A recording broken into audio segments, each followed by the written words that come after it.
my lesson from yesterday. But enjoy it. Thank you Yes, so much. yes. I'm glad to see you here. Thank you. That's commitment. You showed up, even if you got there Yeah. yesterday. The replay was sent out, so No, just I you was can very catch up. busy yesterday. This is why I couldn't join because I late. But sorry, I feel guilty, but I watch. Oh, don't feel guilty. This is what we're here for. A new year of new possibilities. What did you think of yesterday, Richard? I really enjoyed it. I found it raised a lot more questions when I reflected on it. And so when we were identifying a particular point or moment, I'm not sure if for me personally, if I'd landed on a thing that was just an example of something or if it was the actual event. And so I don't know if I'm trying to have an event fit my narrative or if it's the other way around. So it's good. Mm-hmm. It's had me thinking and sort of Mm-hmm. trying to reflect on some of the events and then address them. Yeah, that's a really good question. At least you're being thoughtful about it. Mm. Um, I have wondered the same thing too, but then I've also found so much value in the thing that did pop up that I almost kind of don't want to fight the initial thought. Like if I was relaxed enough and my subconscious is the thing that brought it up. I don't know. Maybe it was the right thing. So I Yeah. also try not to be dismissive because I'll have a habit of being dismissive and overly thinking everything. So, Mm. Yeah. but oops, there we go. Hi, Twee. The green looks really good on you too, by the way. Thank you. Thank you. It's really warm today. Is it? That's nice. We Yeah. have snow. We got snow yesterday and we're Yes, expecting no, a bunch of snow tomorrow.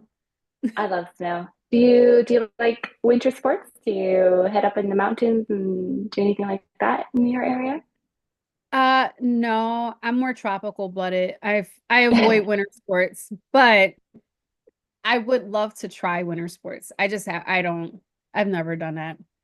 The closest I've gotten is to ice skating, and you couldn't tell me anything because I just swore I was like the Black Nancy Kerrigan out on the ice. You couldn't tell me anything. But I do love ice skating, but I've never tried snow. I always wanted to, but I've never actually tried skiing or snowboarding.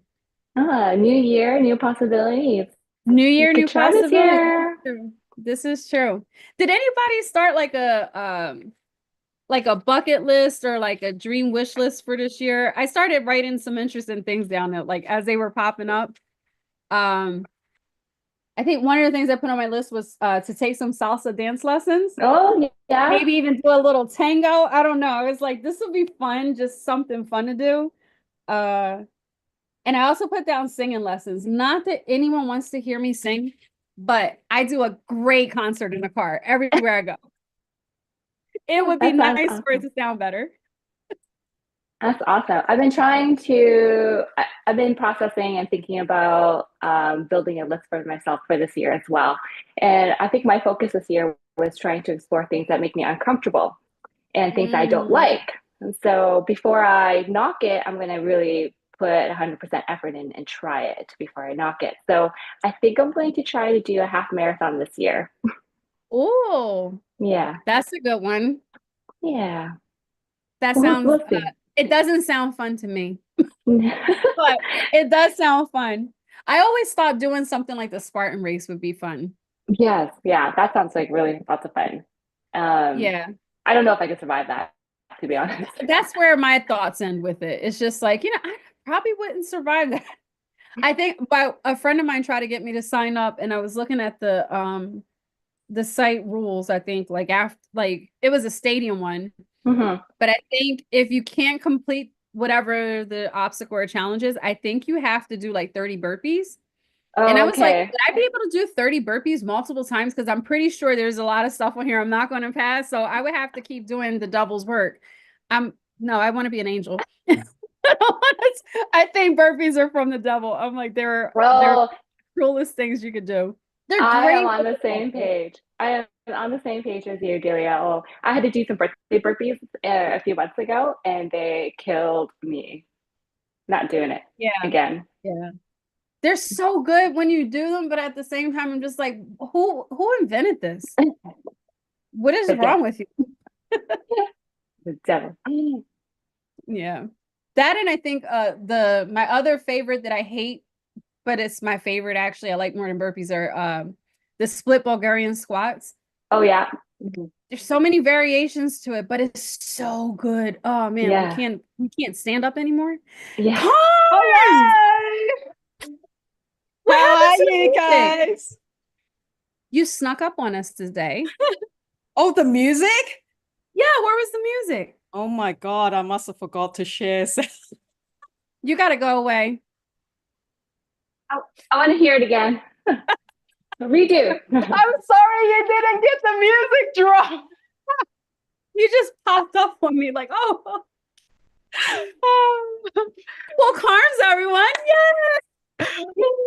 Good morning, good afternoon, good evening. Morning for me, evening for Talia. Where are you? What is it? Morning, afternoon, or evening for you guys?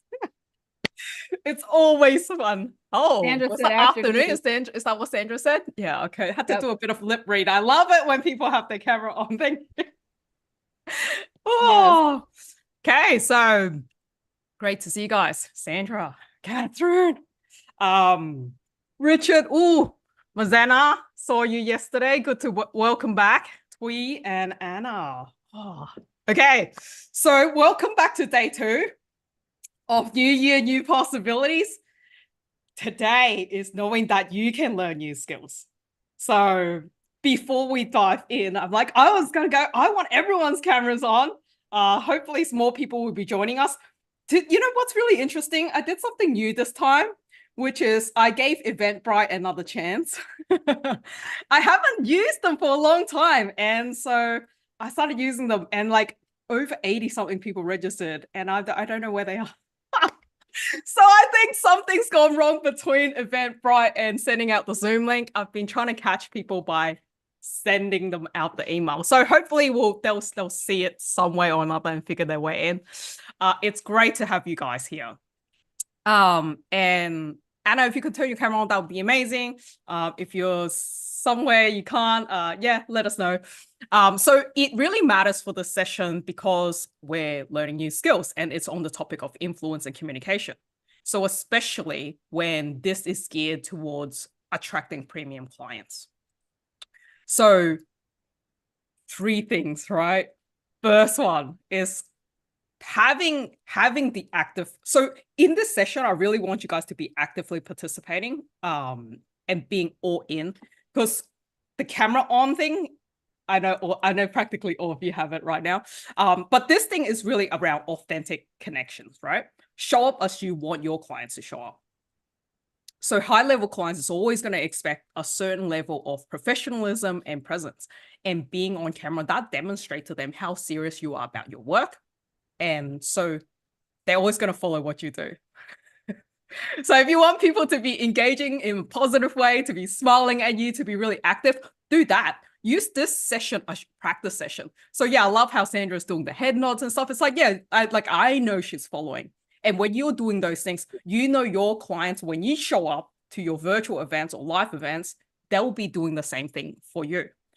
All right, second thing is better engagement. You know this already. And practicing embodying that confidence. So yesterday, when you guys fill in that word cloud, the poll on who you wanted to be, it was like around being brave and confidence and being focused, right? And so this session is all about that. Lean into your confidence in the session, open your energy up. And this energy thing, a lot of people ask me this energy thing. It's like, you've got to bring it. Like when it's on camera, you got to bring it even more, right? So bring your energy in. You will see it virtually. Like, because some people think, oh, virtually I'm just kind of chilling out. But it's like, no, the energy come through the camera screen, right? And when you are doing, especially if you're doing reels, like, you know, making videos for social media, you want to amplify that energy even more. Because somehow when it comes through on screen, it's like, it loses it a little bit, right? So you got to even amplify that even more. So if you feel like, oh, I feel like I'm being energetic, it's like, no, make it like 5 times that, 10 times that, and it'll come through really good, especially if you care about attracting premium clients. When people see you on social media, they want someone really energetic. Because you want the stop scroll, right? So same powerful essence or presence is what you want to project especially when you're pitching your high ticket service, right? So we'll talk a bit about sales today because I think that is important, and we'll try and practice the skill along at the same time. Third thing is building that deep trust and rapport. So premium clients, they are investing in you, in your program and service, right? So when we're able to see each other face, your expression, right? Because so often, I think because of we were doing limiting beliefs yesterday, right? But there's also components that it's like, what is holding us back? And most people suppress a lot of their emotions. And so it doesn't come through their face. And that's why you get a lot of those people that you feel like, oh, they're not really approachable. But they're thinking, but I'm really friendly. How come people don't come talk to me? It's like, because we're not showing it in our face. And this is something I had to work through as well. Because earlier on in my journey, like I kind of have that poker face thing going on. And so people won't know if I'm happy, sad, what's going on. And now I kept working on it so much that it's like on my face. Now it's just like, oh, I can read you like a bar of soap now, right?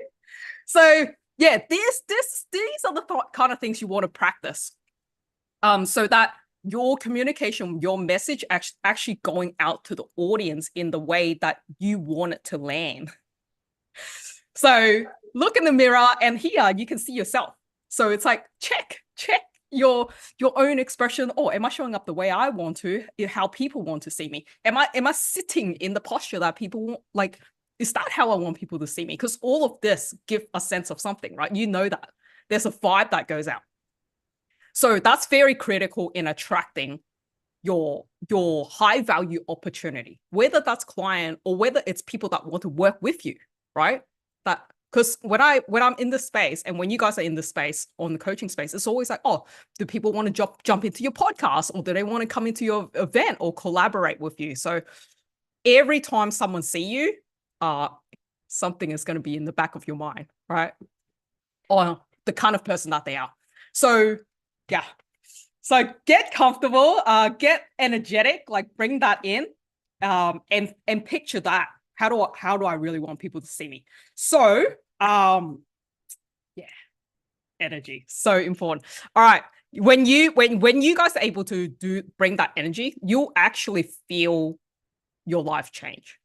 So the transformation you will get in your own life and what you're able to bring to someone else, you'll really feel that, and that becomes really fun. All right, so what I want to do. So was everyone here yesterday? Apart from Sandra. Yeah. Okay. So I wonder how much you guys remember. No, I'm not going to test you. All right. But what we're going to do, let's do a quick, just important things that came out of yesterday. So you may not be able to see this, but on my backdrop, the first thing that's under my banner is actually awareness. So awareness is the first step, right? You can't break a belief that is not serving you if you don't realize you have that limiting belief. So awareness is key. What's really holding you back?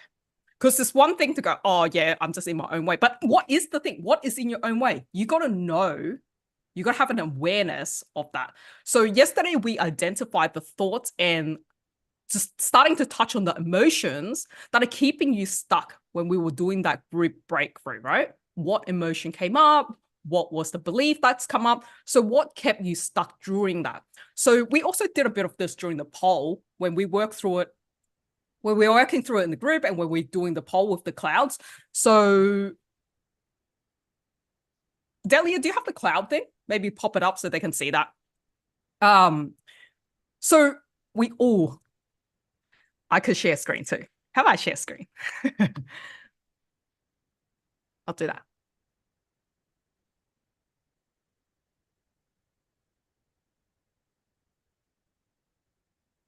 Cool. So this was the poll that you guys did yesterday.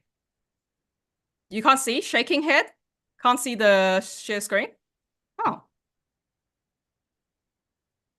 Is that working? Yeah, it's working. Yeah. All right. So this is the poll that you guys were doing yesterday. So brave, being confident, you want to be an action taker, you want to be fearless, all of these things, right? So in here, remember, this is the person you want to be. So keep these thoughts in your head. Now, we also saw yesterday that, okay, what's the important quote here? The quote was like, and the thing that we learned is that every day we are being 1% better. And that's like, we will be 37 times better by doing that. And you can see, like, the graph is crazy. Like, when it shoots up that much in 1 year. So think about your 2025 possibilities right here. Now, for today, the quote that we had yesterday, if you remember, is like, not everything that is faced can be changed, but nothing can be changed until it is faced. So this is, if you want to change and you have an awareness of what you need to change, that is our starting ground, right? So day one, what's our learning reflection other than the awareness? So once you have faced your belief head on, you begin to see these things are not universal truth. They're not true. Those limiting beliefs you guys had, they're not true. They're not universal truth in your mind. They're simply mental stories that you're ready to rewrite, and you rewrote one of them, or maybe more of them yesterday, right? So the second thing is, you seeing that poll, the word cloud, and the special guest that came in helped you realize that you're not alone, right? Whether that was imposter syndrome, a fear of criticism, or money worries, you saw that even coaches that are now doing the thing, Autumn was sharing, still have the imposter syndrome, right? And so the truth of the matter is that facing these things, that never harms anyone. You know what really harms us? Self-ignorance. This day and age, we have so much access to information, right? And so knowledge is power. That's not really a thing now. Before, back in the days, yeah, knowledge is power because it was so hard to get information. And now we have abundance of information. Now we have so much that we are filtering which information is useful to us. And so face the truth, right? Like this session, I'm like, we really got to face the truth here. So we don't want to be self-ignorant, especially when we're in the session. It's like, okay, what am I learning? We've got to apply this. So today, I really want us to really start applying and start churning these gears in your head, all right? The third thing, challenging and reframing our belief. So remember, we named the belief. What was the thing that we were naming? The limiting belief we had, like things like, let's say, I'm not qualified enough, right? So then the second thing, after you've named the belief, question the validity of that. And you can do this even for yourself, right? Question the validity. Is there real proof? The thing that's in my head, is there real proof about this? What's the evidence? And you might go, oh yeah, there's heaps of evidence. Really? Let's get really specific about the evidence of that. And then the third thing is reframe it. So if it's, I'm not qualified enough, the reframe might be, every client I work with is an opportunity for me to grow and provide value.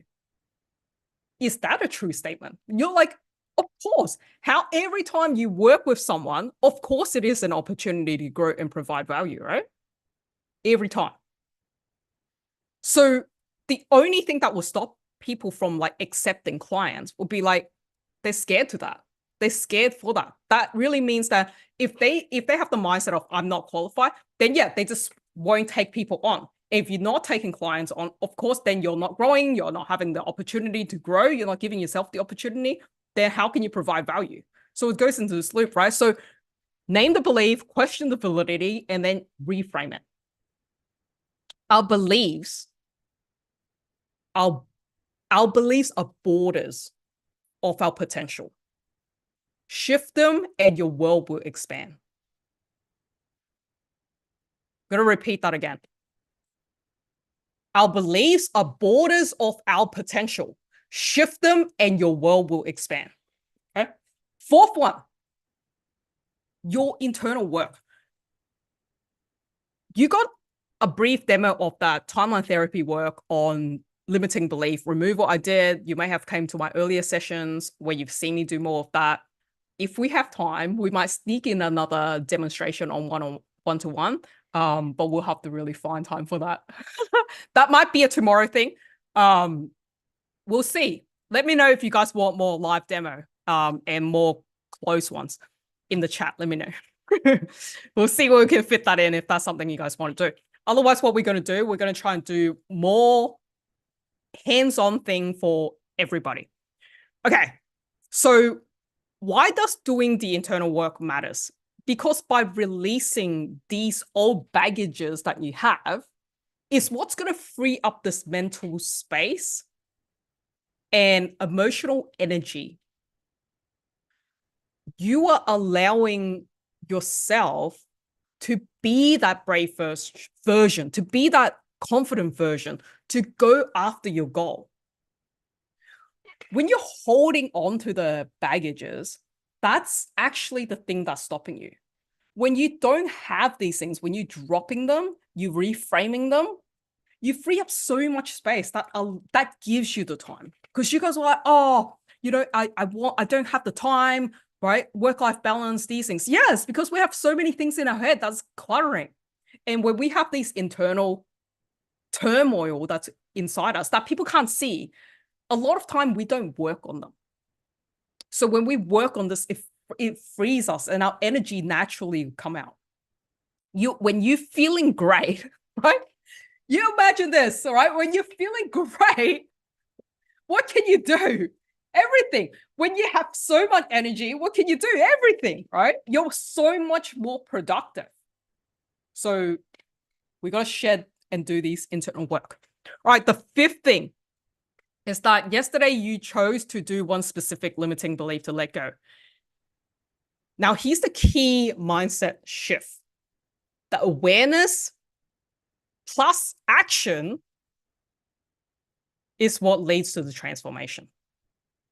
We can't just have the awareness, right? We got to take action.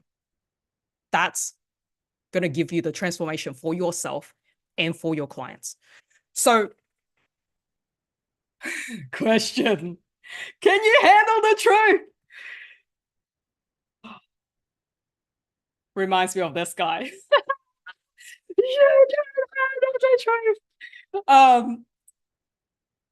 The truth never harms anyone. What harms us is persist in self-deceit and ignorance. Ignorance is bliss, some people say. Yeah, but not the kind of people like you guys who's showing up to events, who is learning personal development, right?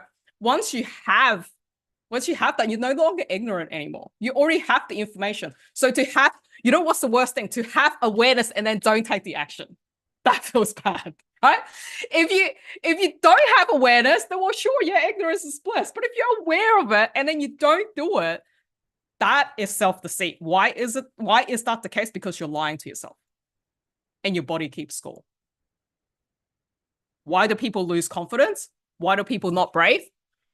Because every time you say in your head, you promise yourself something. You don't even have to say it out loud. It's like every time you say yes to yourself about something, I'm going to do this thing. I'm going to go to the gym. I'm going to learn about this thing. I'm going to work through this thing. Like you are making these promises to yourself. Like, yeah, I'll do the internal work. Yes, I'm going to do this, right? Are you following through? Are you taking the action?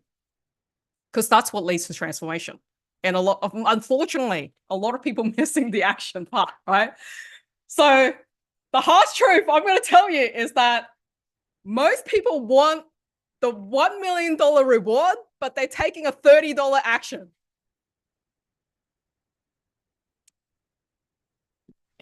You need to say that again, ma'am.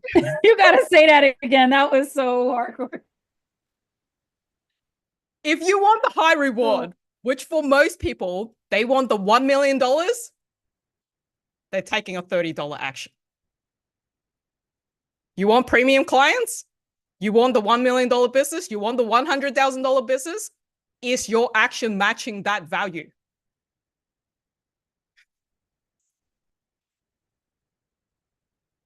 We've got to be hit with these brutal truth.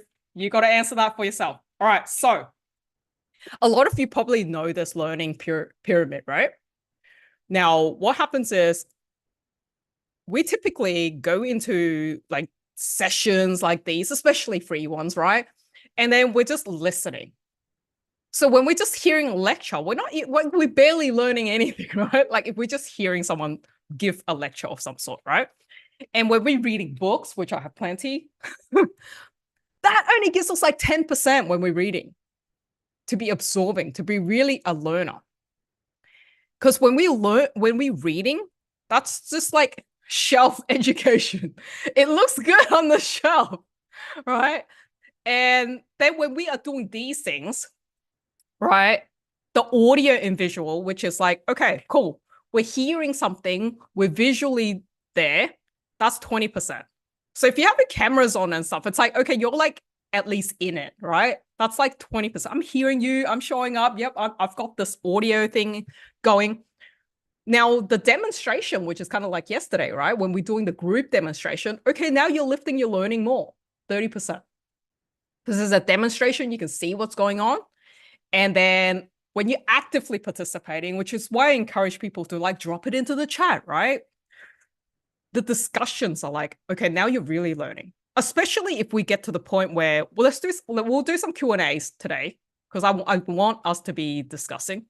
What are you learning? What questions do you have in your head? When we are doing that, now you're raising the learning to 50%. And then when you're practicing, which is where I want to get us to today, that's 75%, right? When we're actually practicing what we're learning, like right away. Too often, you know what happens? People loop in these ones. They do some reading, they attend some sessions, they're watching a bunch of like, this is like YouTube style, right? They're probably just watching something. There's no demonstration because they're just falling into this. Maybe some books, maybe some podcasts, maybe some YouTube, right? It's just always in this, the max 20%. That's all they're getting. So you keep like, you feel like you're learning a lot. I'm binge watching so much stuff, but it's like, shit, it's not happening doing anything for my life. Yeah, because it's only 20%. There's no demo.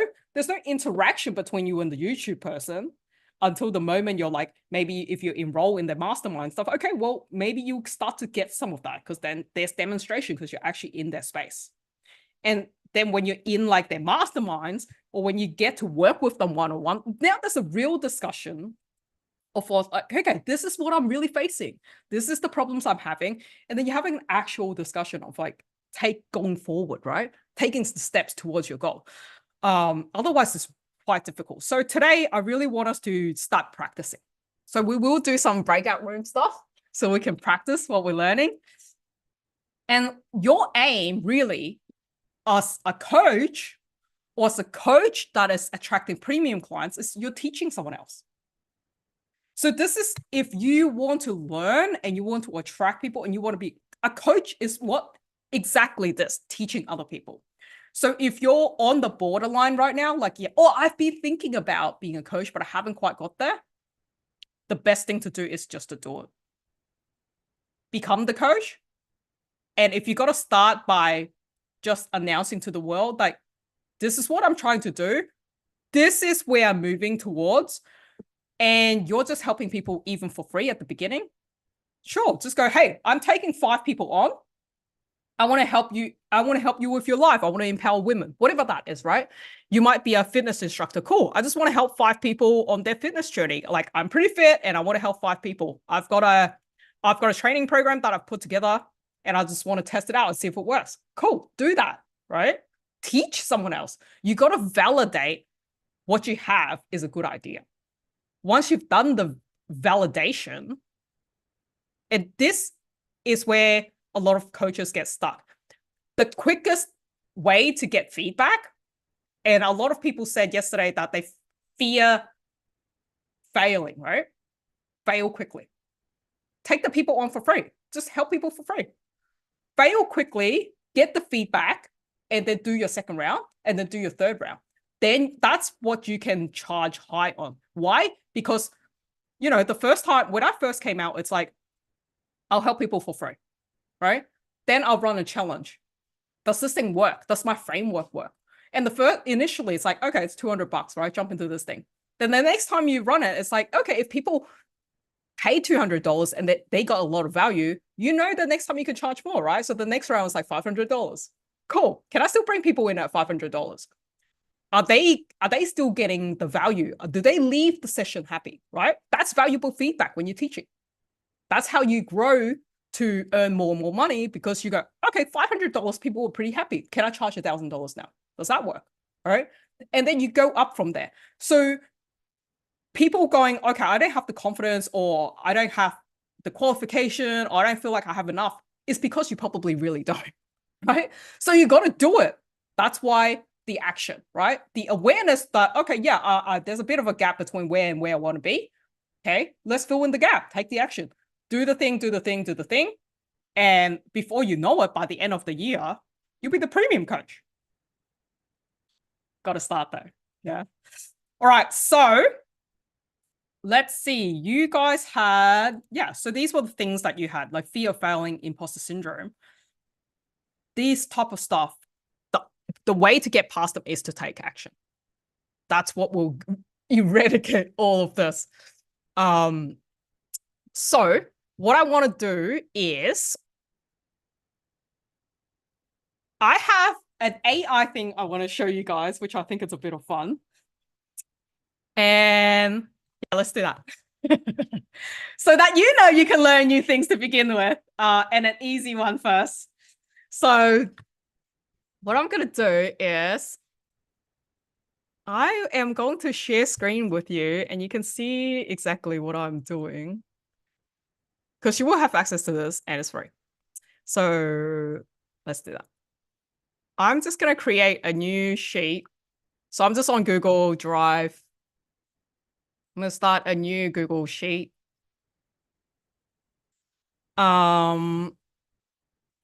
Let's say, because right now, what I really want to show you guys about learning new things is that you can all learn new things. And in this AI world that we live in now, for those people that are not, that has the belief that they can't learn new things, I truly worry for them in that next 5 years. I think a lot of people is going to be losing their job if you're not learning new things, or you think you can't, so you're not. You're well and truly going to fall behind. And so if they had a job that they feel was secure, I assure you it won't be in a few years. So I just want to do this thing really quick to go, okay, how many people have been dabbling in AI anyway, or in this space? Just wondering. Okay, yeah, cool. Some of you guys. So it's just like, there's so many things that is possible. This is like so tiny. It's like scraping like the tiniest of things. I think a lot of people would have heard of ChatGPT by now. Not sure how many people are using it. Are you guys using it? Let me know in the chat. I will catch up on the chat a bit. But let's do this. Because we are on limiting belief, let's say I wanted to know, let's say I wanted to know the top 20 limiting beliefs that people have. And then that's like the table I want to produce, right? And then so column 1 will be, these are the limiting beliefs, because I assume 20 of them will have to come down here. And then I want, the whole point of our limiting beliefs was to reframe them, right? So if I'm reframing, if I want ChatGPT to reframe my beliefs in the way a coach with premium business would, let's say that. Then on here, I can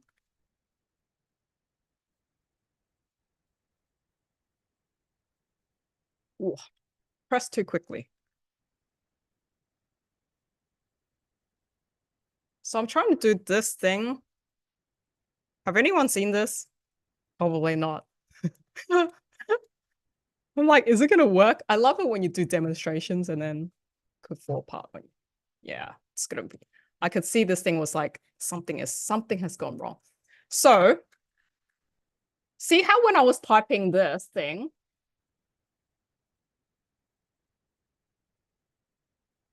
I lost a little bit of a connection. I don't know if it's my internet. Hang on, give me a second.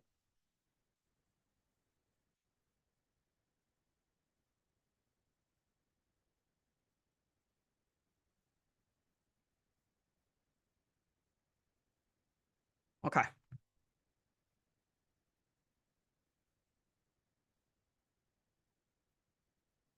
Let me bring it back up.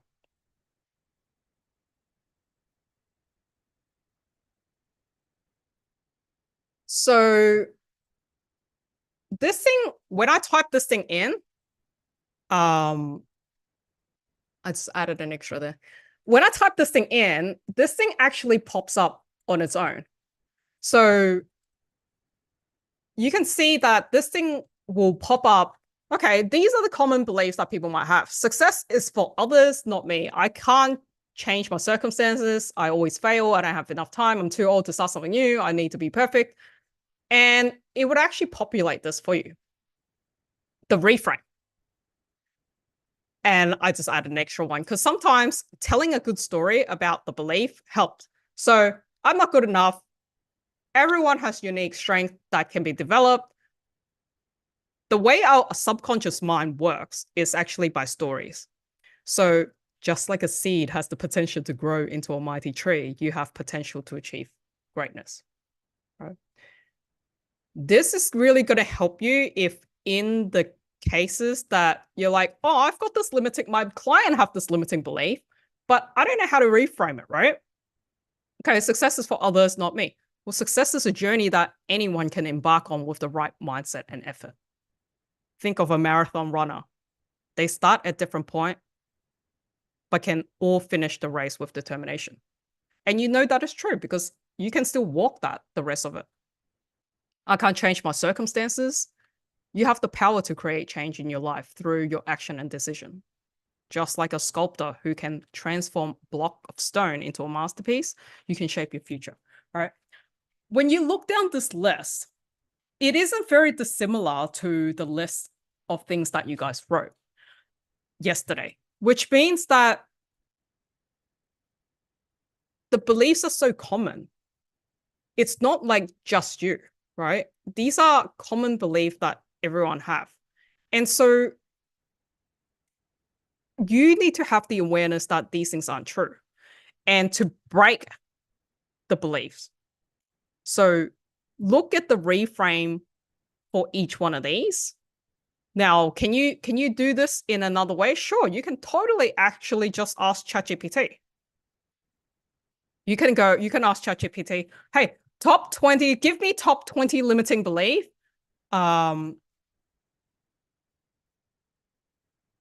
This is learning new things, right? So similar to what I did in this table, you could totally ask,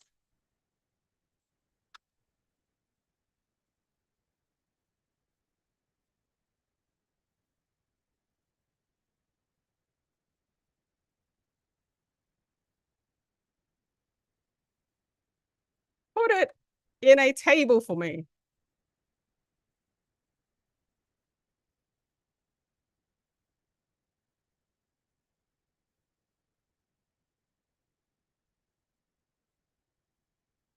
Right? And it'll do it. I'm not good enough. I'm always becoming better. I evolve faster than my fears can pull me back, right? Powerful reframe, right? So why am I sharing this with you is that you can learn new things. You can use ChatGPT to help you, right? Because if there are things that you don't know now, you have a powerful tool that we all have access to, these powerful tools now that was never there before. Like you can't pull this stuff off before. You really had to study and go do things, right? Now you can get things in a click. So what I want you guys to do is actually start reframing your own ones, right? If you knew all your limiting beliefs and you type them all out for yourself, you literally can give ChatGPT, like if you go, oh, Coms, when I was doing the group breakthrough, I was having problem like reframing or finding the opposite thing, right, to do it. Maybe that's what's in your mind, right? If that was the case, then it's like, ask for the reframe, all right? Ask for your own reframe. Then you go, oh yeah, then you start applying what I told you, right? Then question it, is it valid? Is it a universal truth? No, it's not, right? Then when you cut the bullshit off, you see it, you can't unsee it. Once you see it, you can't unsee it. Because you will know there are times that I've been able to do this thing. So what was one of the ones that people wrote? I read all of them yesterday. One of the one that you guys wrote was, I think I had them all here. Yeah. Can you still see my screen?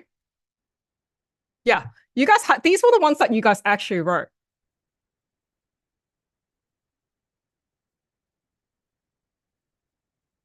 And one of this one, the competition is better.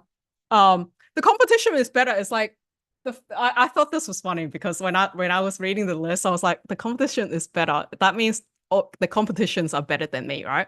So my own reframe, this is like ChatGPT's reframe, right? When I read that, you know what I think? The competition are better than me. That is the most bullshit belief ever. Do you know why? Do you guys know why? Or why I think it's funny? It's the most bullshit, like, belief to have because you all won.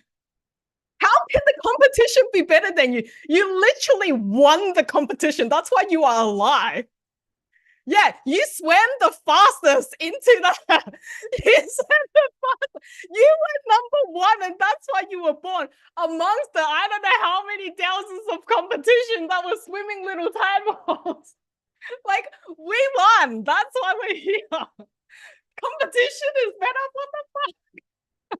No. Oh, too funny. Yeah. So find the actual truth. Then you will debunk it. Yeah.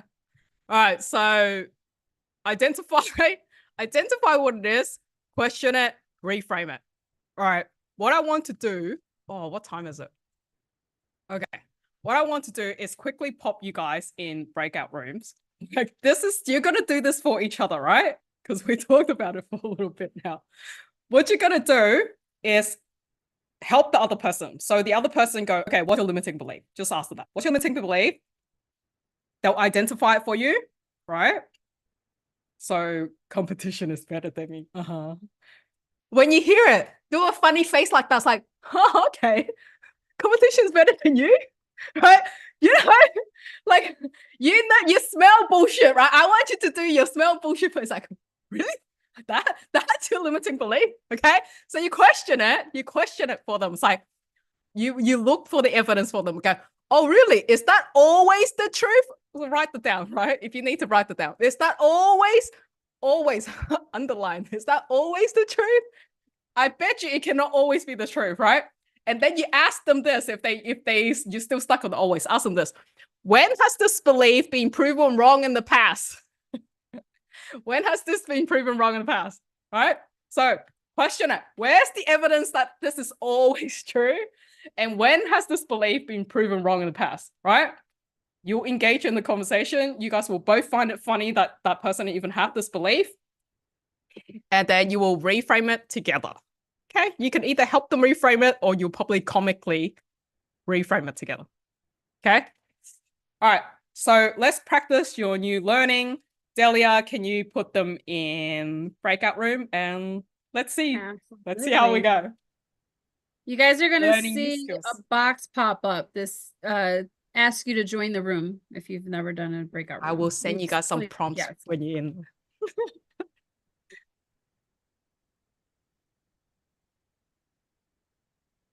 Carms, I'll never unhear that I was the fastest one. Oh, I'll never be the same after today. Oh, you know what? Do you have the questions to pop in the chat? Nora was asking, what were the questions again? Yeah. Gotcha. Identify it, question it, reframe it. Okay, I'm gonna do that. Rosina, do you see your box open? Or is she frozen? I'm not sure. Entered the waiting room. Miranda.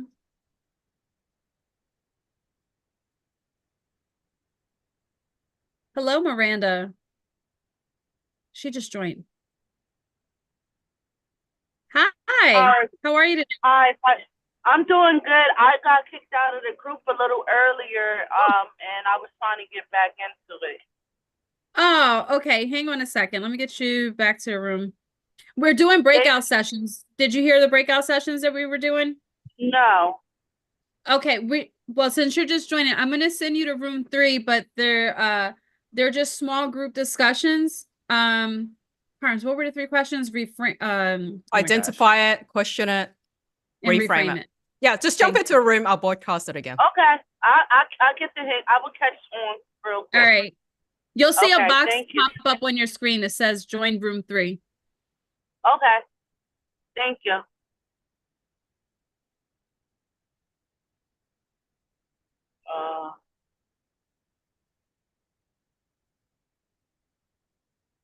Join room. Okay. Will it be at the bottom?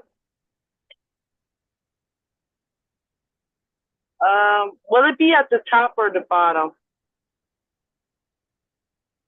Top or bottom? You don't see a pop-up screen? No. No, that's okay. How about you just hang here for a bit? So what's your limiting belief? I'm sorry. Do you have a limiting belief? You said limited belief. Yeah. Something that is holding you back like an obstacle. Oh yes, I have an obstacle that's was holding me back. Yeah, and what is that? Was Let's that identify was it. fear. That was fear, and also Fear of what? self-esteem. Oh, self-esteem? Fear, yeah, self-esteem. Like just the appearance of like the way that I look.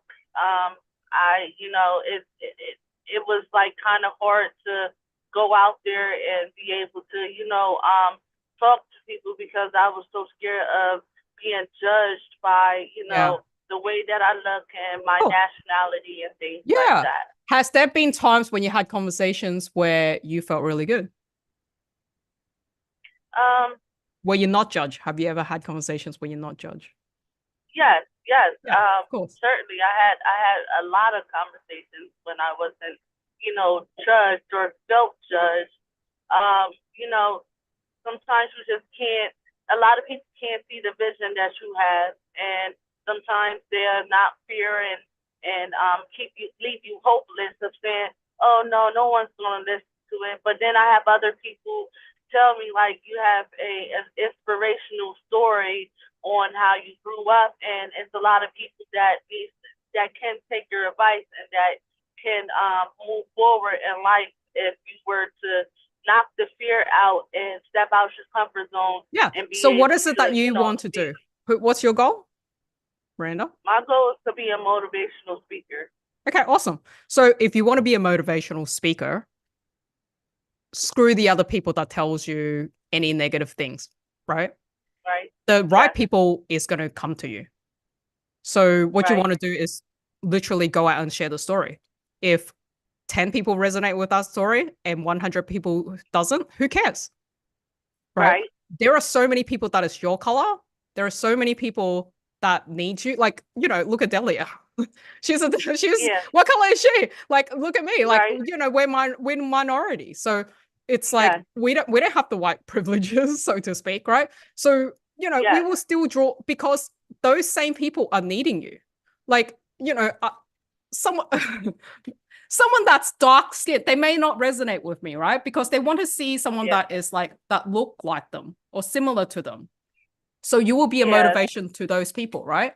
And I will understand something of the Asian culture that maybe other won't, right? So there's a lot of things that are unwritten cultural beliefs that they know when they come to you, they know you probably would have experienced that, especially if you start sharing your stories and they'll know, oh yeah, that person really understands. They've gone through this and that. Yeah. And that's very different than, hey, they talk to a white male, right? It's like, what would that guy understand? They won't, because they just don't. They lived a very different life. So exactly. Yeah. A different, and I feel as though every culture has experienced different lives, like with even hard knocks of life. Let's just put it like that. And it might have been in people's countries, it might have been in, just your childhood. And a lot of people need heal from their childhood trauma. And I think that's where I can fit in at and just, Exactly. speak to a lot of people. But I hope I gain a lot out of these few days with you guys. My phone had went out, and Did you watch the that's why replay I'm stuck yesterday? now. Yes, I actually was Oh, cool. there yesterday. Oh, I you- actually spoke at the end of Yes. the group. Yes, you did. Yeah. I kind of You had that beautiful little baby girl, right? Yeah. Yeah, that Yeah. was me. That was me. Yes, I'm like, oh Sweet. shoot, because at first I thought it was like you guys couldn't see me. Like if this was like like a replay of like a group that's just being replayed over, and I'm like, hold on, they're responding back. I'm like, hold on, Yeah. these people are real. Yeah, these people are real. Okay. We're not doing those webinar that like pre-recorded. Yeah, It says it's exactly. live all the time. Yeah. All right. So, how long have we had the room open for, Delia? It's been about 5 minutes at least. I've kind of lost track of time. I was laughing because I was trying to tell Miranda to hit join room 3, and while I was looking at it, I clicked it. Went to room Oh, okay. I'm like, Is that why Miranda was like, oh, It's like, yeah, you're gonna click join room 3, and then off I went. yeah. I'm like, hold on. I'm like, I'm not in the room. Yeah, no, that Yeah. was me cracking myself up over here. But you guys started talking, so I was like, well, it worked out. Oh, thank you. Where are you calling in from, Miranda? I'm in Harrisburg, Pennsylvania. I'm in Nice. PA. I'm in Philadelphia. Okay, well, we're neighbors almost. You're Yes. about a couple hours away. Yeah. Exactly. I was just out there I went out to Hershey to the Sweet Lights with my kids for right before Christmas. Or a lot of people, when they come visit, they normally go to Hershey Park or Hershey Resorts Mhm. or the Giant Center for concerts. It's a small town. Yeah. Everyone knows everybody, and we need more leaders inside of this little city. Mhm. It's time for It's you a to lot of- step up. I was about to say, sounds Yes. like the job you were Yes. ready for. Exactly, exactly. And then What's your aim, close- Miranda? my aim is to reach the minority of people, and just the small town we in. Like I feel as though half the town's in like kind of depression, depression Mhm. modes. And if it was more people that can speak to other people or listen to other people, and give some type of leeway to getting out of their trials and tribulations, I feel as though a lot of people would be better off. So we barely have programs. We barely have. I don't know not one motivational speaker in Harrisburg, PA. And this city's very small, and I'm popular a little bit, down here. I actually have a clothing brand that's called Protected and Blessed. And I wanted my motivational speaking lessons, to go along with my brand, plus my spiritual accessories that I sell as well. Mm. So I'm hoping that it all works in hand. And then I wrote a book, so it all relates to my clothing brand, my life, what I went through, and just rock protected and blessed, and be able to speak. I like that. Yeah. I like that a lot. Welcome back, people. Yeah. Hello. How did you guys go? Some people are still coming back. Great. Was it great both ways? Did you guys have enough time? Yeah, I mean, yeah, there was 3 of us, so we kind of chatted out. Richard and I had the same top limiting belief, so What was that? it was really interesting. Yeah, it's how you straddle your W-2 over your 1099 trying to go independent. How do you give up the safety net of a W-2, especially when you're the sole breadwinner or the sole supporter, and people are relying on you for that that consistency, how do Yeah. you bet on yourself, right? Yeah. So what was the reframe? Well, the reframe is, well, we first discussed where was the evidence? Where's the evidence of that? Yes. And we Yeah. have both ventured into what we call like whether you call it a lemonade stand or a side hustle of doing Huh? something where it was great, but it wasn't going to generate enough. But it goes back to that statement you made. You can't earn $1 million on a $30 action. So you're not gonna go from 0 to 1 million overnight. You've got to give yourself those steps, those small steps. And the thing that gives you a good reframe or good positive action is, get feedback from your clients. Your current clients are telling you how amazing you are. Put that all over your wall or affirmations or somewhere. But that's a way to reframe the daily that, you are worthy, you are deserving. So that's what we discussed. That's what we talked about. Yeah. That's perfect. Yeah. Getting it from the clients or getting it from in a mastermind in a safe space where people Oh, can yes. actually give you feedback. Clients are great. Some clients are, people, it depends who you pick. If you pick Oh, yeah. family and friends, they kind of like, They're brutal. People Those are pick their brutal. mom and stuff. It's like, yeah, it's fantastic. Like you don't get the truth. So that's the only thing. Yeah, it's really good when Criticism. You need it. That's surrounding true. yourself with people that can give you the truth. I think a lot of people don't. That's probably the hard bit. Because they're also, how do people take the criticism? That was another thing, right? Like people scared of the criticism. So if we're trying to get feedback from our friends, it's no one wants to like dampen the relationship. Oh, did she disappear? Just lost her. How did the rest of you go in your breakout room? Were you good? Good. I like these smiles. Any share with me? I want to hear what you guys discussed.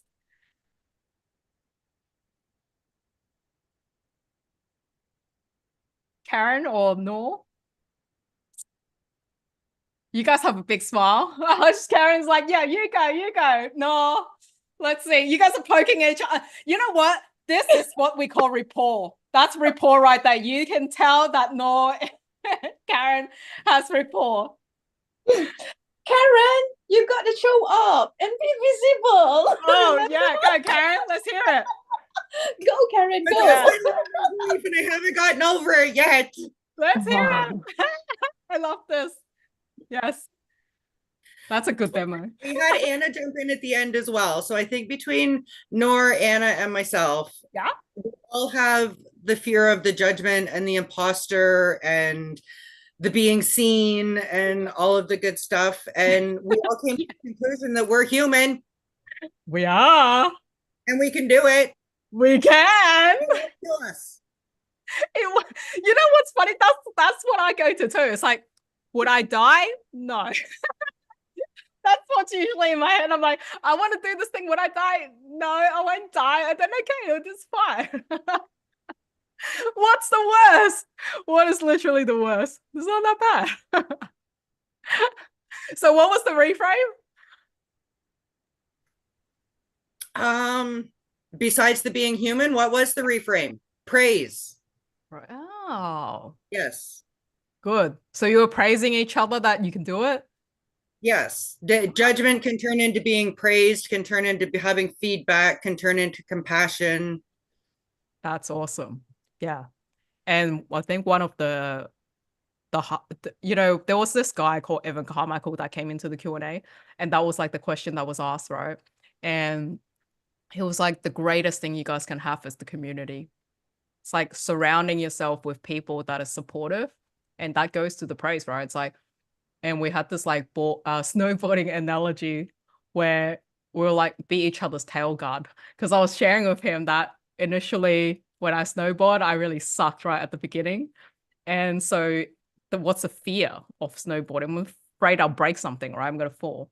So then because I'm kind of skinny, when I fall, it really hurts, especially like my spine. And that was the thing I was scared of. So then I found that you can buy this thing called a tail guard.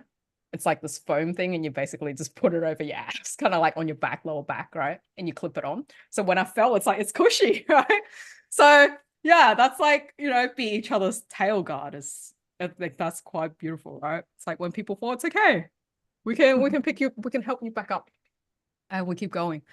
And you know what? The more important thing around that, staying with the snowboarding analogy, is like focus on where you want to go, not where you don't want to go. Don't focus on the tree. You're gonna crash in the tree, right? Focus on where you want to go, like go on the path, and you'll follow. Yeah. Awesome. All right. So I do want to go into the next segment. However, we do actually have a special guest today, and I think he will be joining us pretty soon. So, okay. So before he dives in, special guest has entered. Here we go. All right. Let's let him in.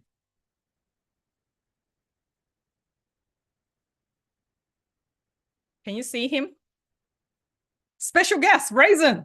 Are you there? We can't Not see you or hear you yet. There he goes. Here we go. Great. All right. Today we have Raisin Cho here. He is the special guest for today, and I chose him because he's actually the first guy that I've podcast. He's the inspiration to me. When I saw him, you guys all learning about influence and communication and wanting to attract the premium clients and becoming a premium coach. And a lot of you guys are looking at how this comes attracting the thought leaders and that. Well, the initial part was like, I saw Raisin and it was like, how the heck did you get Gary V? Do you guys know Gary V? Gary Vaynerchuk and Grant Cardone on your podcast. He was in a hotel with Grant, and then he was like in like a lounge with Gary. I'm like, no, I need to find out. And when you guys talk about how do you resonate with each other, report, I'm like, he's Asian. The chance of him, maybe he'll want to talk to me and help me, right? So I reached out. I'm like, yo, I've been listening to your podcast, Legacy, and like, can you jump in and be my first guest? He's like, yeah, I'll be honored to. So handing it over to you, Raisin. Thank you for being here. Hey, you're most welcome. Oh, it's really my honor and pleasure to be here as well. Really excited to be able to share with you guys. Hi, everyone. My name is Raisin, and I'm based in Singapore. And I'm the host of my podcast called The Legacy Show. And a lot of people call me the celebrity whisperer because I am able to be well connected with a lot of influencers and celebrities, not just locally in Singapore, but also around the world, especially in the US, because there are a lot of authors and speakers that are my friends who has been coming on to my podcast. And I'm really honored to be able to have them on. And like what Kams mentioned, it's it's really magical, like, to be able to be having someone like Gary and Grant to be on my podcast, and also to have Kams. So honored to be able to, know her in person, and to know that, oh, there's such a person that's really, a big fan of the podcast, and also big fan of what I've been doing, and also been able to support my stuff for quite some time, and also asking me to be on her podcast as well. And being the first is really an honor, and also at the same time, it took me some time. I've always been wanting to have them on my podcast, but somehow or rather it's not something that you always expect to have. At first, you'll be dreaming. Yeah, you have that, what Russell Brunson always said, the dream 100 of people. But sometimes it's not easy, right? You want to have all these big names like Seth Godin, you want to have Lewis Howes, you want to have Neil Patel or whoever, right? Or even Conor McGregor in your podcast, for example. But then somehow or rather, it's not so easy. Like, oh, you just ask and then they will come to you. Sometimes it's different. Sometimes it's a different kind of ball game, because you need to know them and they need to know you. They need to know what you're doing, whether you have committed any crimes before, whether you are a good person or not in a Yeah, way. good And association, because we don't want to be yeah, associated with someone that has a bad personal brand. So let's correct. go to the earlier. If someone is looking to, okay, yeah, I do want to attract the influencer and thought leaders, and Mhm. right now they're kind of feeling scared. What's that initial step they should be doing? Well, the first initial step that you got to do is to build credibility for yourself first, regardless whether you're, brand new or not, right? Even if you're a veteran and yet you do not have I would say a lot of big names on your podcast before, for example, right? You need to build credibility around your community of podcasters, of your community of people that has been supporting your podcast, that has been listening to your podcast. Because when you are able to be credible, then people will trust you.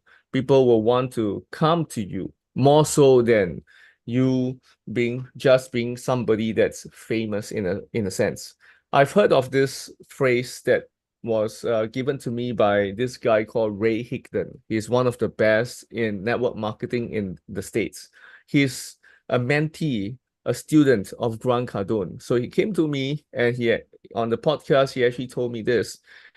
Grant actually told him this phrase, and that is so very, very important in my opinion. And it blew my mind. And that is, best known is better than best in a way, right? So what he meant is that someone who is more who sells, say for example, okay, so for example, pizza, okay, this person in Singapore is well known for selling pizza as compared to this guy selling it in Malaysia or Australia, for example. So many people will go to this guy that's in Singapore as compared to the other person. Why? Because he's well known. Many people seeing the long queues as compared to the other person in Malaysia who has not many people going to him and do not know him, right? So if you are best known, right, a lot of people will come to you. But I want to add this. What if you are the best known and the best? More people will come to you even more, right? Because you're credible. And at the same time, you're well known. So if you're well known and you're credible, who wouldn't come to you? Yeah, Many that makes people so much will sense. be. Many people will be, right? Because you're credible. And it's not just, oh, you're famous, oh, but your pizza sucks, your communication skill sucks, your dating skill sucks, and yet people still come to you, right? You're a fraud in a way because you're well known only, but your dating skills is just average or whatsoever. You are actually teaching people basic stuff, right? When a lot of things can be found online, regardless whether it's YouTube, whether is it school, or whether is it, whichever online platform there is right now, right? As compared to if you are really, really that credible in what you're doing, and also at the same time, you're well known for it, then all the more people will come to you, will reach out to you, and they will not just reach out to you for a podcast episode. They will want to reach out to you to interview you as well. They want to reach out to you to speak with you, to ask you to teach them, to guide them, for example, okay, in the field of, say, for example, whatever that you're teaching, right? Regardless whether you're in the podcasting field, you are in the, say, for example, coaching field, or even if you're not in these sectors, you're in the other areas like F&B, for example, you're in, say, textile, for example, people will know that, oh, this guy is credible or this girl is credible because of the services that he or she provides. And also at the same time, the materials that's used for the textile, for the whatever that you're selling, right? For the shoe, for the leather or whatever, it's really good. It's from this country and whatever, rather than, made in China, rather than made in Vietnam or whatsoever. You get what I mean? So if you are selling something that is really good, people will come to you as well, regardless, if you are if you are well known first, right? You got to have to be credible before people can send invitation to you to actually, or send invitation to their friends to let them know So that, how do hey, people you know, become credible? this person. How do people become credible? Simple. Keep practicing your craft and keep learning about your craft and keep enhancing, improving your skills in your craft. If let's say you are a podcaster, how can you improve on it? How can you become better? How can your questions be more thought-provoking? Is it just by asking ChatGPT, or is it, by reading Tim Ferriss, Tribe of Mentors book, or is it by following some other people, right? Your knowledge have to be there, right? But also at the same time, you need to also know that you have a lot of things that you do not know about your craft that you can actually improve on. If let's say I'm a coach, for example, right?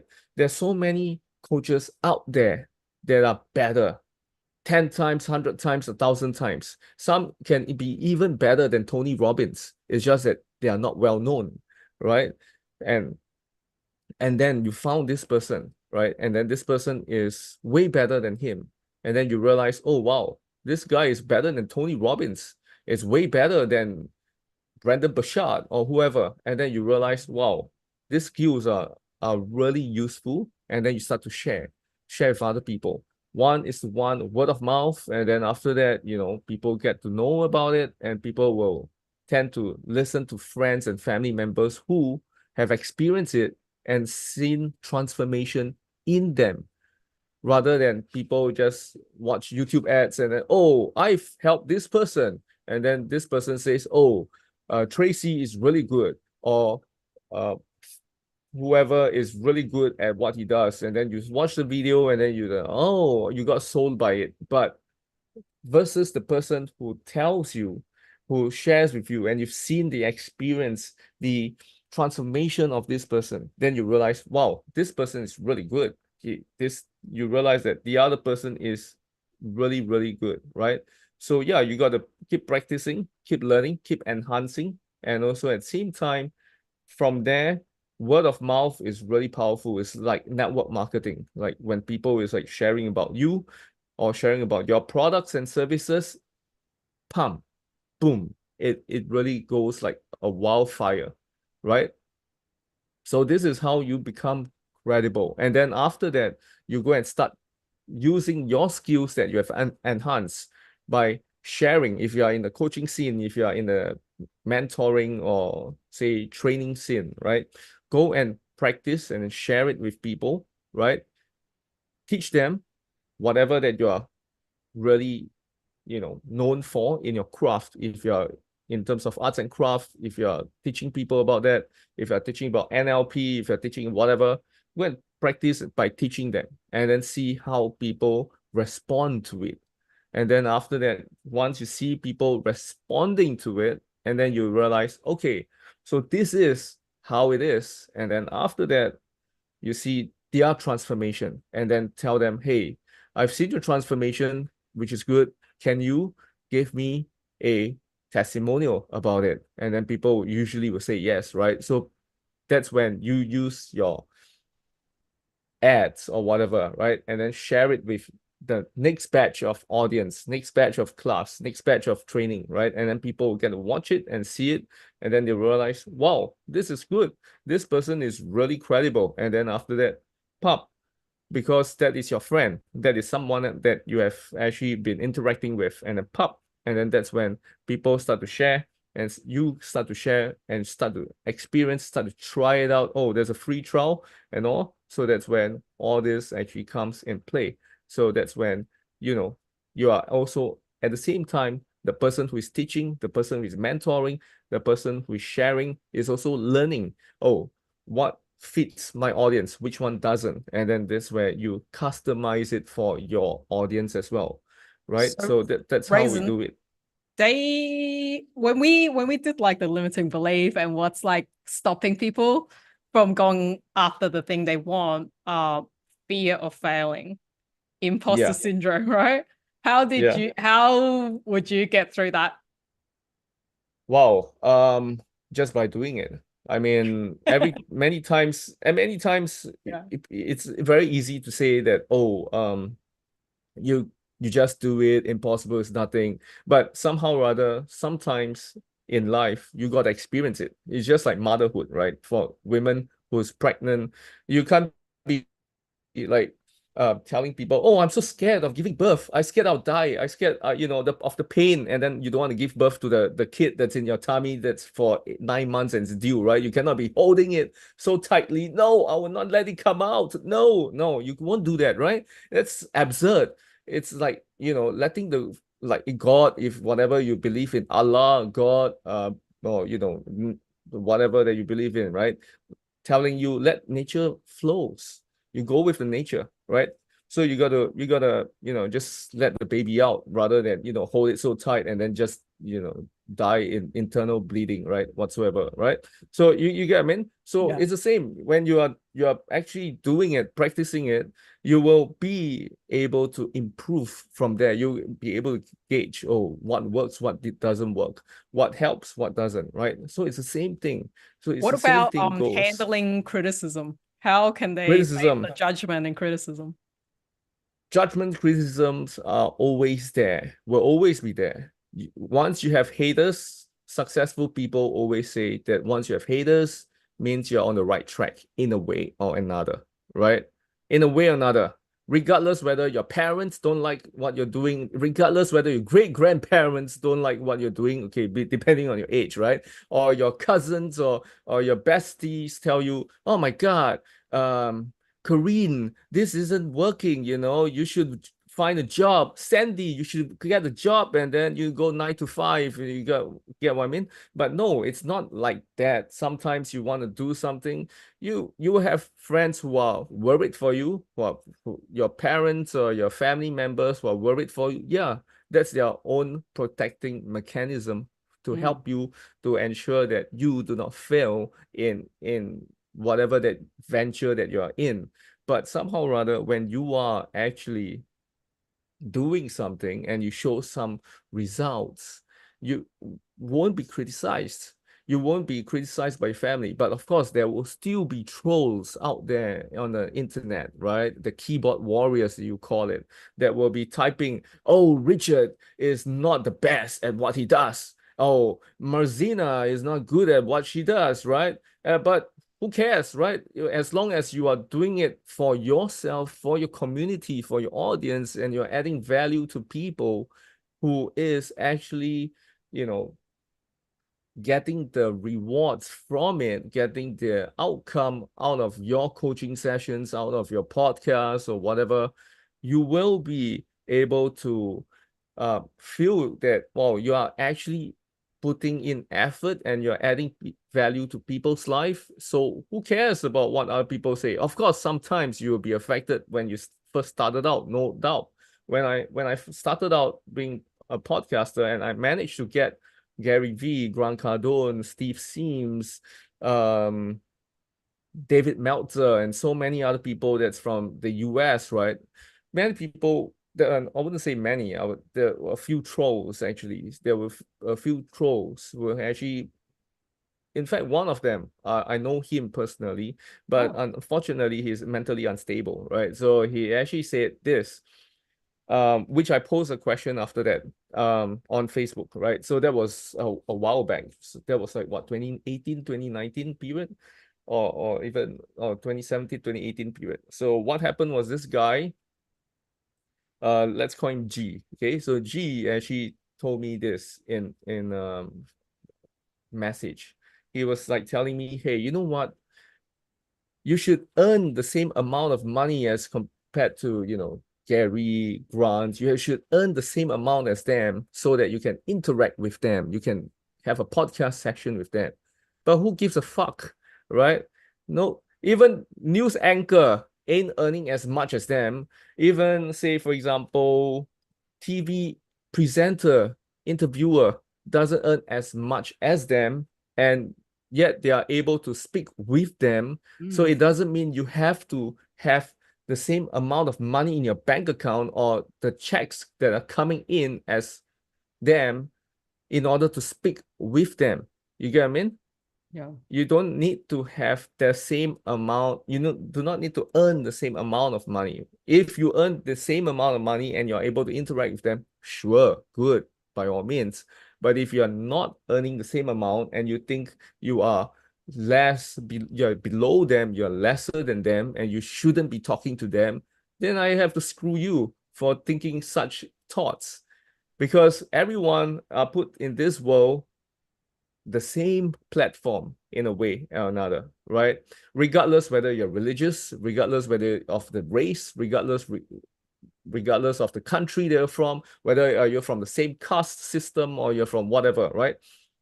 Everyone, if you have that mentality of thinking that, oh,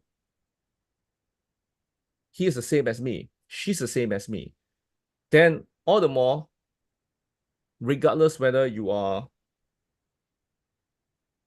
say for example a migrant worker, or if you are say just a newbie in the coaching, able to speak with Lewis Howes, able to speak with people like Bill Gates or whoever,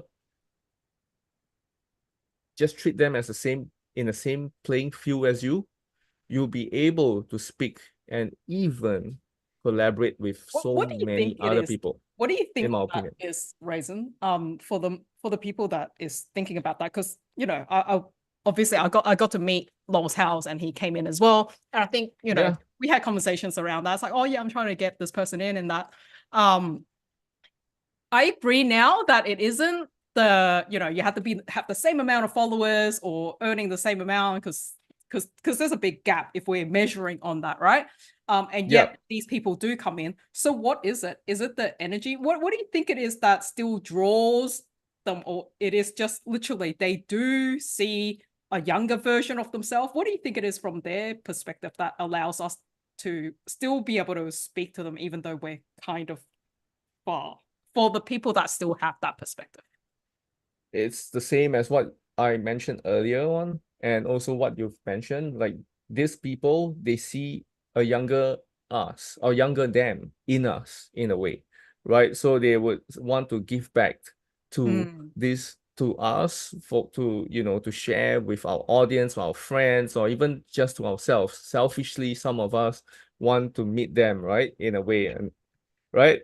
We want to meet them, right? Selfishly, yes, no doubt. We want to meet our idols or our say our mentors in a way, and want to learn from them directly. So that's where we go and tell them, oh, we have this program, this book club or podcast or whatever, right?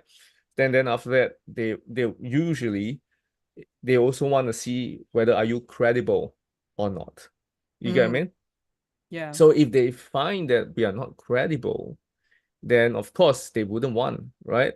Why would any of these people want to speak to a Singaporean dude who's not famous at that point of time, right? And yet I was still being set up to meet Gary for a business meetup before I propose a podcast episode with him. Before I met Grant Cardone, I actually spoke with him via LinkedIn. I reached out to him on LinkedIn.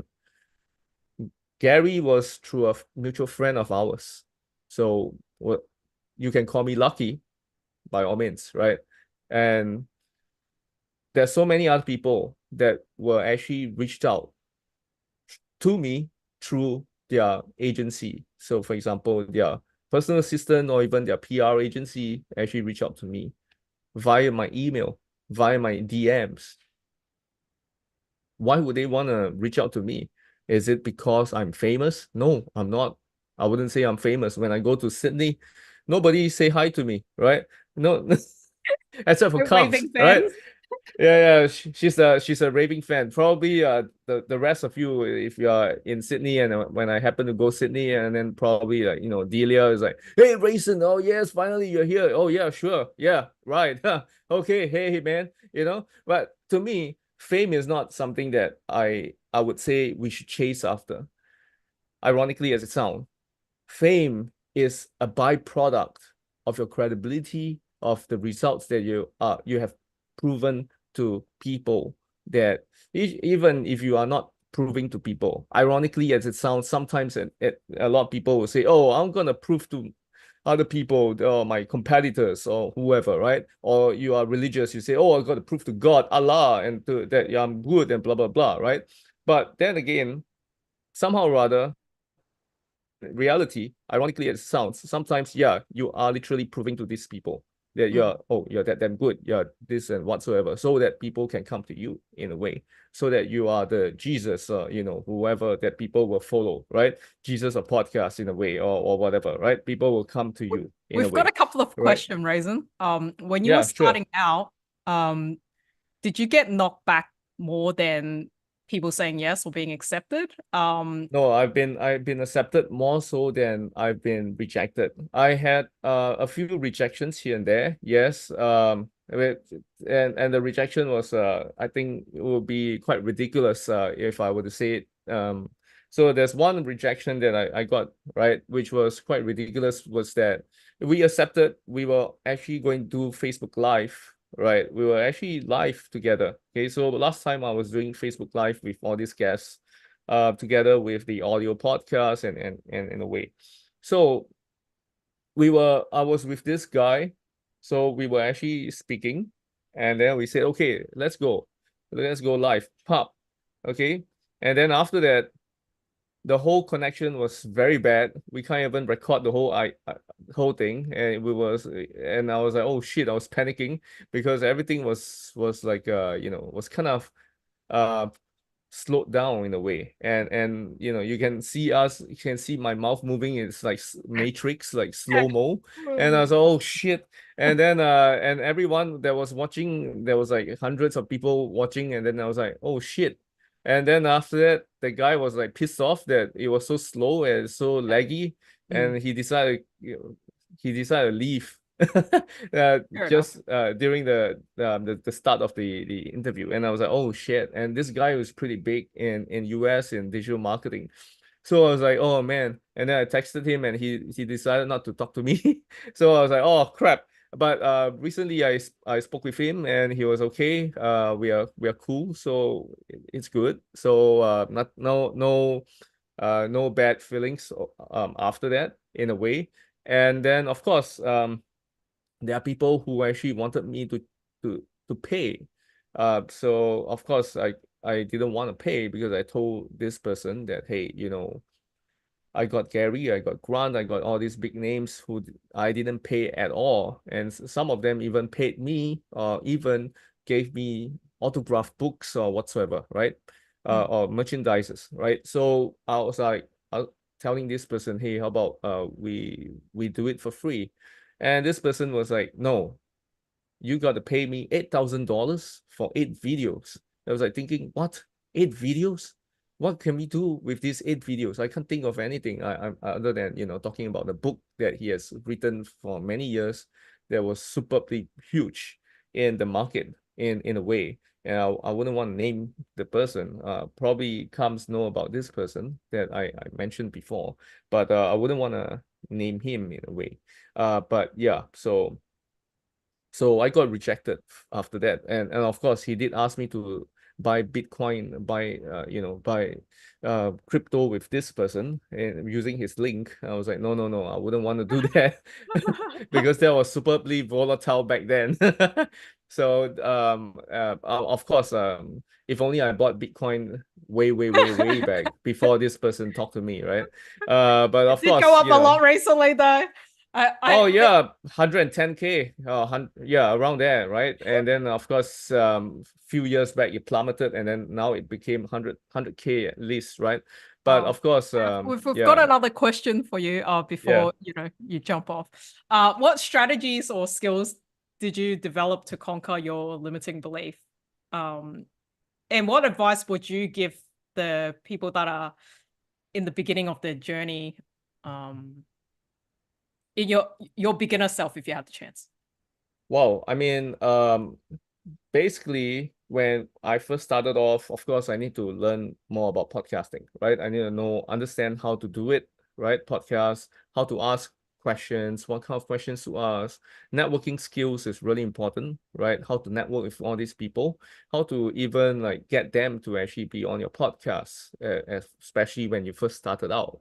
And of course, networking skills, not just online networking skills, but also offline networking skills. How you're going to talk to the person, how you're going to actually, have a good time with this person so that this person will remember you fondly rather than you trying to bootlick the person. Oh my God, look at that. Wow, you have a very nice necklace. Oh my God, you're so beautiful. Oh, damn, there's so many people who does this, be it influencers or maybe even some celebrities as well. Or not maybe, it is happening, right? So yeah, and even the corporate people are doing that as well. Oh my God, boss, you look so handsome today. Wow, what hair gel are you using? Or what, are you using matte or whatsoever? Right? No, don't do that, right?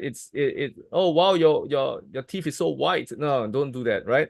I mean, you can praise someone, you can say something good about somebody, right? But you can't actually always be doing that, or even, you want to have a good first impression. I didn't even come in to actually say, oh wow, you look so beautiful. No, my God, you look like the seven wonders of the earth. No, I didn't do that, right? I didn't even do this kind of stuff, right?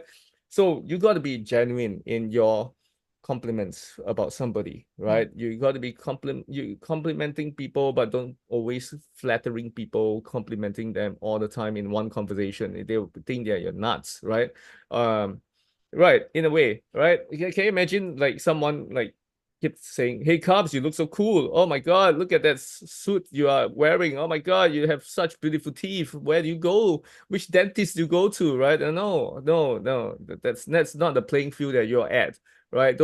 You don't want to go down to that level, right? No, you want to up that level. You want to say, hey, say for example, I'm talking to Mazena, and she just recently came out a new book, for example. And then I'll be like, hey, Mazena, you know what? Recently I read your book. It's really inspiring.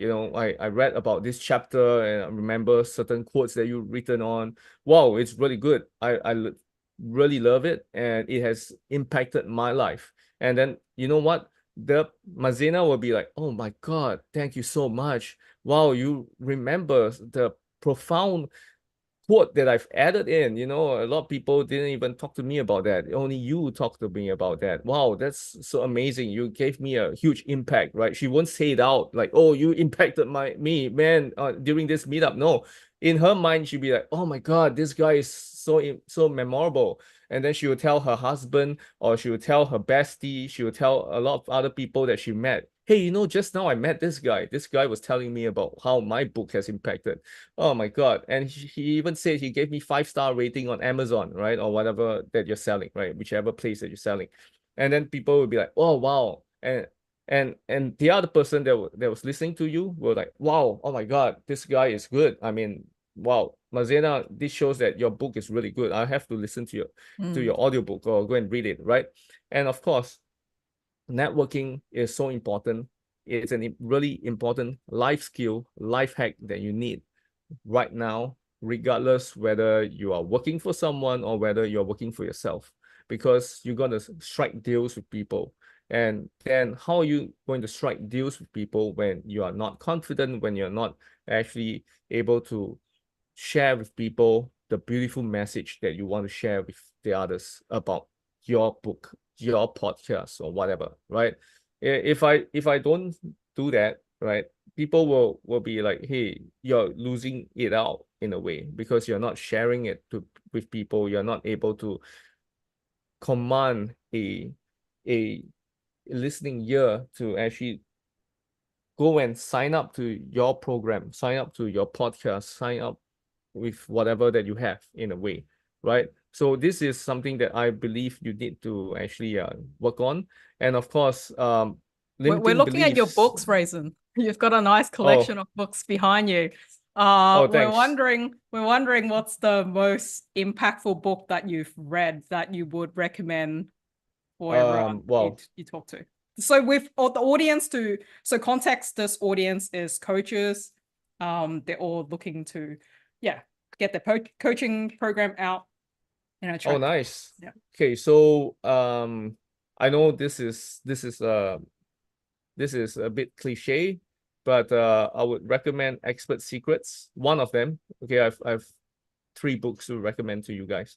One is Expert Secrets, because Expert Secrets really talks a lot about how you sell a so-called program, customize your own program and things like that. Yeah, it does teach you about that. Okay, so you can, even though it's like so many years ago, this book, right? It sounded like it's like 20-30 years, but it's not. It's actually just say what, 7-8 years old or something. Yeah. And you can actually read Expert Secrets, which is over damn, I can't even point it. This is not this my book here. yes. Okay.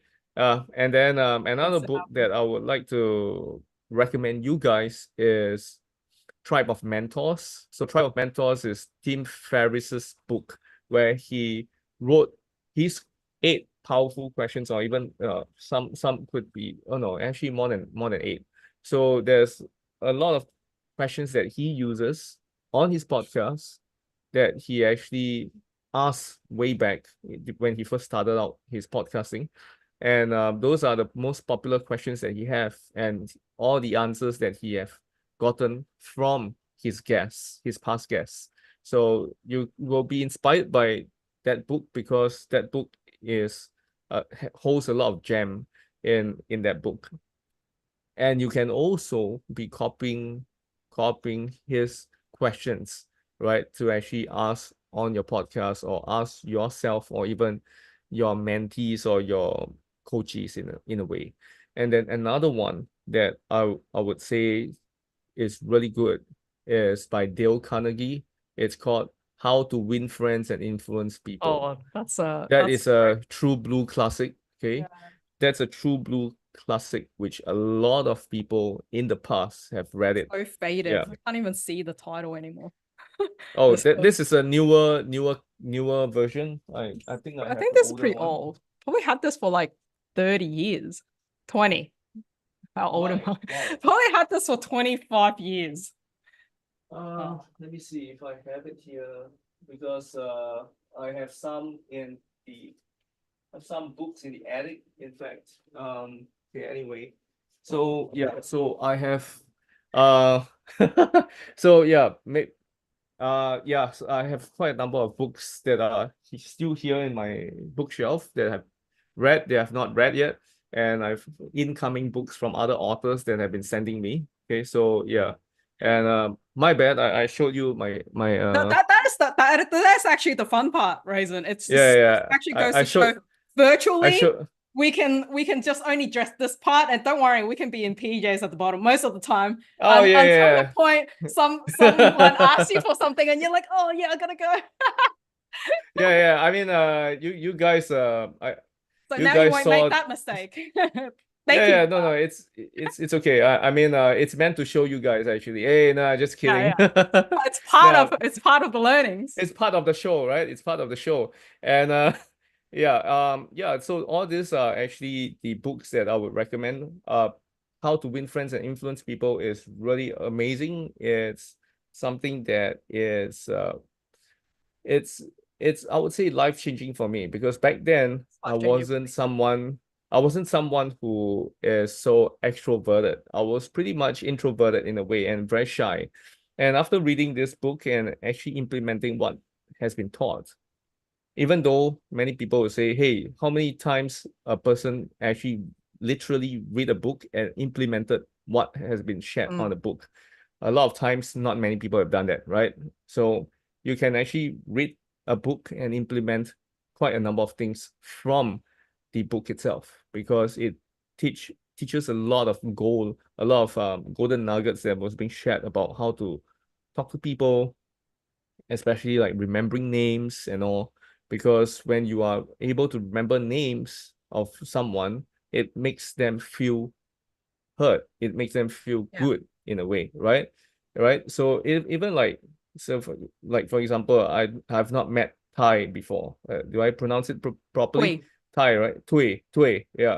Yeah. So yeah, I've not met Tui before, and then next time after this session, next time I meet her in person, for example, in Sydney or whichever wherever she is, and then I say, hey, I remember you. I think I saw you before at the virtual event that comes actually organize. Your name is Tui, right? And then she'll be like, hey, wow, you remember me after 5 months or a year later, right? So yeah, that makes me more memorable in a way, Yes. right? It makes me feel more personable as well when I'm able to remember your name and share and say, and especially when I speak with you like as if we are 20 years bestie kind of stuff. People will be like, whoa, how on earth are you using some tactic? Did you just read some book or attend some class and then apply it on me? No, we don't have to, right? Of course, if we are brand new in networking and all, and we need to use, then of course, yeah. But of course, you don't admit it in front. Oh yeah, I just read this book and I'm applying it on you. No. You don't do that, right? It makes people, it's laughable, right? People will laugh and think, hey, what on earth is this person doing, man? Is this person nuts or something? And of course, you got to apply whatever that was being taught. Starting is not easy. When whatever I shared, whatever comes have mentioned in her program or even books that you've read, it's not easy when you first started. You're starting out. It's not easy to actually apply some of the tricks, the tactics, or whatever you call it, the secrets, right? When you apply them, you feel weird because your brain is telling you subconsciously, consciously, you're being told like, hey, it's brand new. What? This is not me. This is not Noor. This is not Noor. Noor shouldn't be doing this, But there are people who are actually learning and they apply it, and then slowly they transition to being so I would say so mechanical. It slowly becomes so natural within them. Like for me, I wasn't really good at speaking as well. It took me some time to be able to to speak that fluently in a way. And that's really awesome. Hey, Raisin, that's awesome having you. We gotta have to wrap this up, unfortunately. Oh, right. Okay. Yeah. So to wrap things up. Yeah, what's the key message you have for these guys? Key message is remember what color I wore just now underneath. No, just kidding. Okay. Okay, just kidding. Okay, just kidding. Okay. Don't take it too hard. Okay, don't have nightmares after that. Okay. So the key message that I want you to remember is light blue. Oh yeah, it's light blue. Okay, no. Okay, just kidding. Okay, the key message, Delia, okay, don't be so naughty, okay, don't be naughty in the class, all right? Okay, okay, so the key message is this: treat everyone and anyone, regardless of status, regardless of color, regardless of whatever country or whatever, right, as the same as you. Treat everyone the same as you. I treat Kams same as me. I don't see her above. I don't see her below. I don't see her whatever. I see Delia. I see Sandy the same as me. I see Richard. I see Tui. I see whoever same as me. I see Louis House. I see Tony Robbins. Even though the earning gap is so huge, even though the skill set is so huge, even though the size so huge difference, right? Tony is like so tall, okay, and then I'm so short in a way, so Asian, right? Well, I have to blame it on God for like this, right? But but yeah, it's the same, right? So you gotta see them the same as you, then start talking with them like as if you guys are besties, old friends, catch up, and then after that things will transition beautifully in a way. Thank you so much for dropping by and sharing all those insights. Appreciate you. No, you're most welcome. So I hope this is something that you can bring back and then use it in your in your corporate world, or even in at home, or outside social networking, and try it out if you haven't done it before. I'll Do it. encourage them to take more action. Yeah. And for those of Yes. you who's resonating with what Raisin has been talking about, his podcast is the Raygacy Show. So check him out. Oh yeah. Yeah. Yeah, it's RAYGACY, the Raygacy Show. And you can listen to all the amazing episodes that we have. And yeah, soon you're almost up Comes to will be 300 on. episode, right? Yeah. Yeah, all right. 200 plus. Yeah. 200 Comes. plus. You Yeah. hold me accountable, okay? Yeah, You we'll do an guys episode, man. are holding. Yeah, we are gonna do an episode with Comes, and then she will be sharing about her time in Espanyol, Spain. That's on the spot. Do you want to know about that? Damn it. Okay, no, just kidding. Yeah, Looking for the that's opportunity for private. That's private. Okay, now, yeah, Behind the scenes. we'll be, that will be behind the scenes after the show was being recorded or before the All show right. has been. I will make that a deal. All right. Yeah, so let me know. How many of you want to see Comes on my podcast? Raise up your hand or type yes. Oh, okay. I can see everyone wants her to be on the podcast. So Comes, you're next, all right? All right. And We'll arrange for it.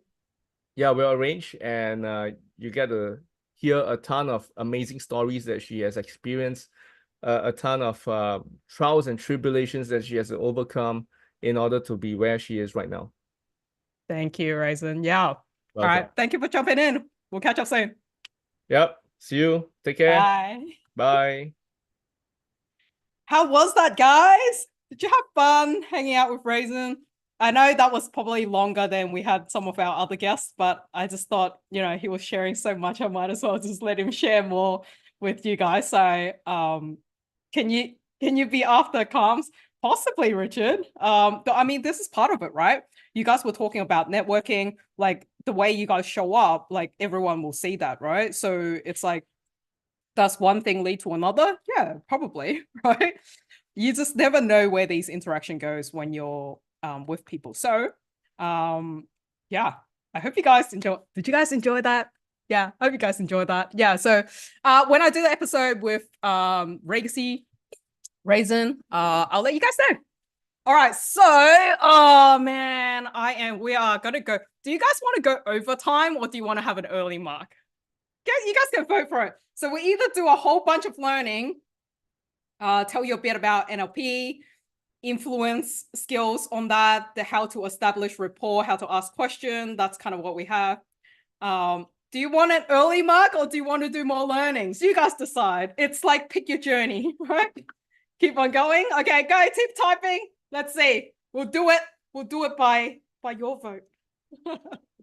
What do you guys want? Okay, we've got these muscles. All right, want to keep learning? Is that a yes? All right, so, okay, let's do it quickly then so we can just fly through it. And then one more song. It's like the encore. All right, so let's quickly do some of this. We'll see how much of this we get through, yeah? And then tomorrow we can do a bit more. Yeah, I was like, good? All right, so I might even have more special guests. Where did these special guests come from? You didn't even know they were coming. The first two, I think, was on the poster, but hey, surprises. All right, so foundation of influence via NLP. Now, I think when it comes to NLP, I don't really want to think of NLP as like a special animal or something. It's like, it's not like there's NLP and then there's everybody. I don't really actually think it's like that at all.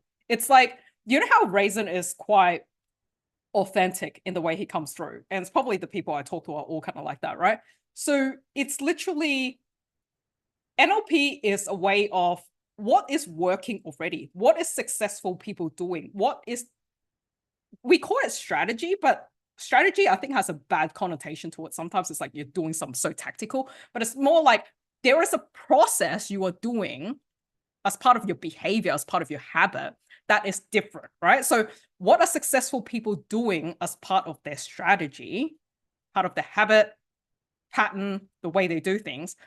That's actually different than the norm. So it was just documented. Someone spent all this time documenting on patterns. And so if we know the syntax of someone is doing something, we can actually replicate that result. That's why you would hear the saying that's like success leaves clues. It does. So instead of you having to decipher the clues, it's like NLP just happens to have put together a lot of these clues into a manual for you. That's really what it is. So for the next bit up until today, we'll see what we can get through maybe in the next 20 minutes or so. I want to show you so that you can learn some simple and powerful techniques to help you build rapport, communicate effectively, so that you can ethically guide the conversations. So you probably already got some tips from Raisin on how he do that. So let's just dig into a little bit more, right? What I would want for you is so that you will know how to establish those genuine rapport using subtle cues. And that's why people's camera have to be on, right? What's the subtle cues? Let's talk about them. How do you identify and match someone's representation system? This is probably a bit of a jargon term, representation system. So I'll talk about what this actually is and how to pace and lead a conversation towards transformation. So hope you have paper and pen. You might want to scribble some stuff down. So NLP, what is it? Just in a nutshell, neuro-linguistic programming, it examines the connection between our neurology. So we've been talking about this. What's actually in our mind? What's our thoughts? What's our emotion? What's the language, the words we are speaking, how we are communicating, and the pattern of behavior. So neural being our experience are filtered through our nervous system. So in the most basic, it's like what we are seeing, hearing, and feeling. That's our filters. That's not reality. That's just our filters.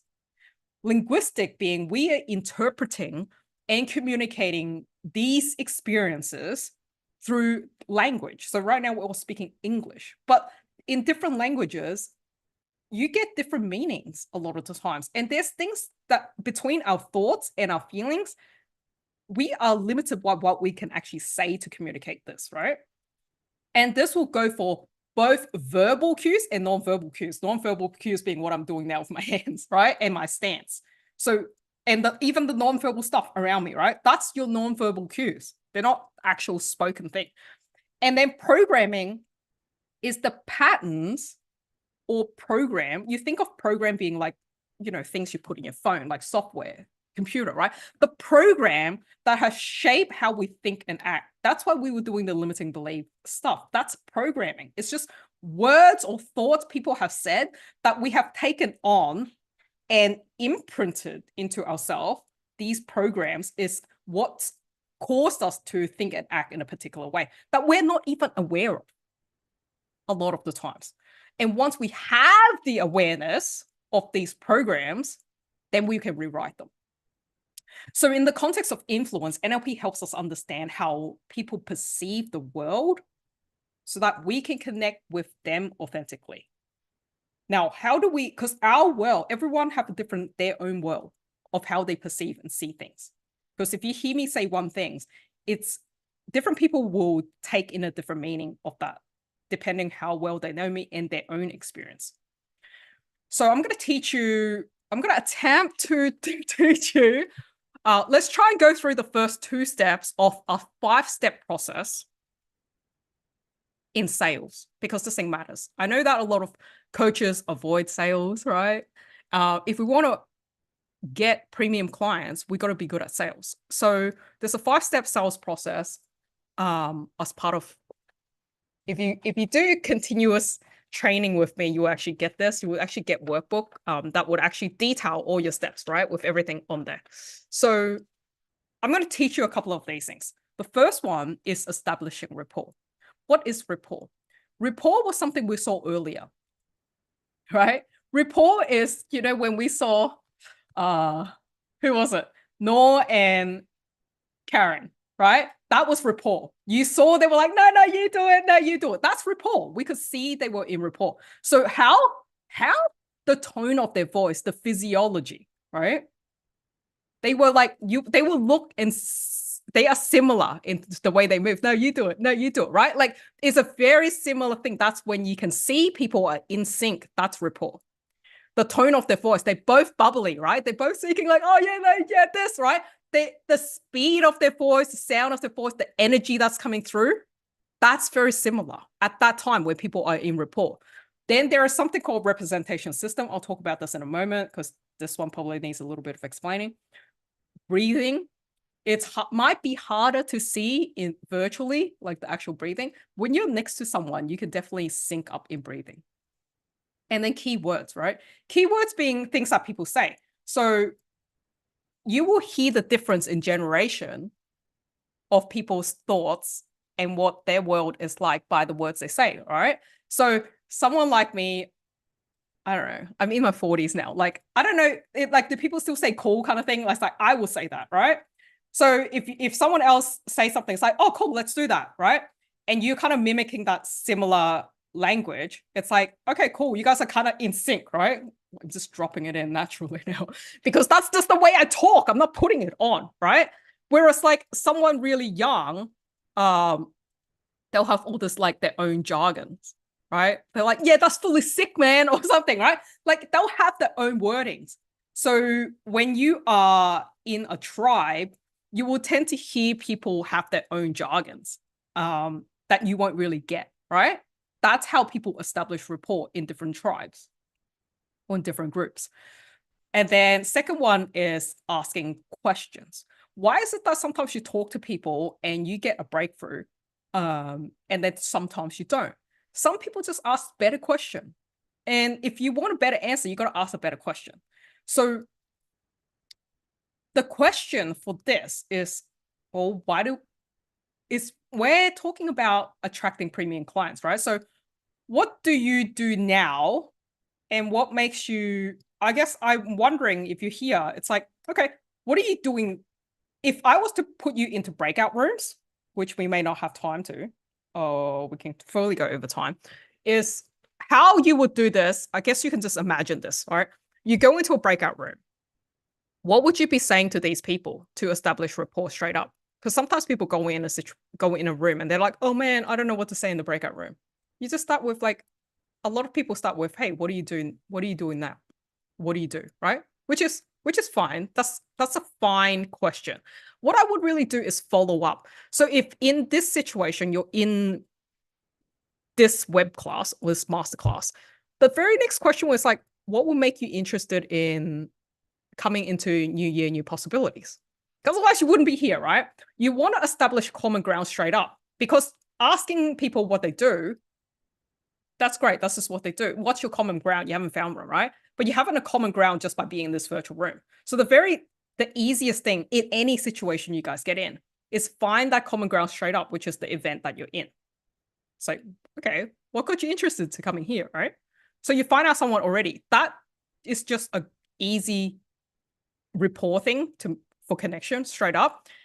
Then the next question, which is digging a little bit harder, is like, you know that all of you guys are here to attract premium clients. So that would be the natural thing I would want to ask. It's like, okay, so you want to be a coach that attract premium clients? Just to check that they're here for the same thing. If they're not, then you might lose rapport right away, right? So you also want to spend time with the right people, right?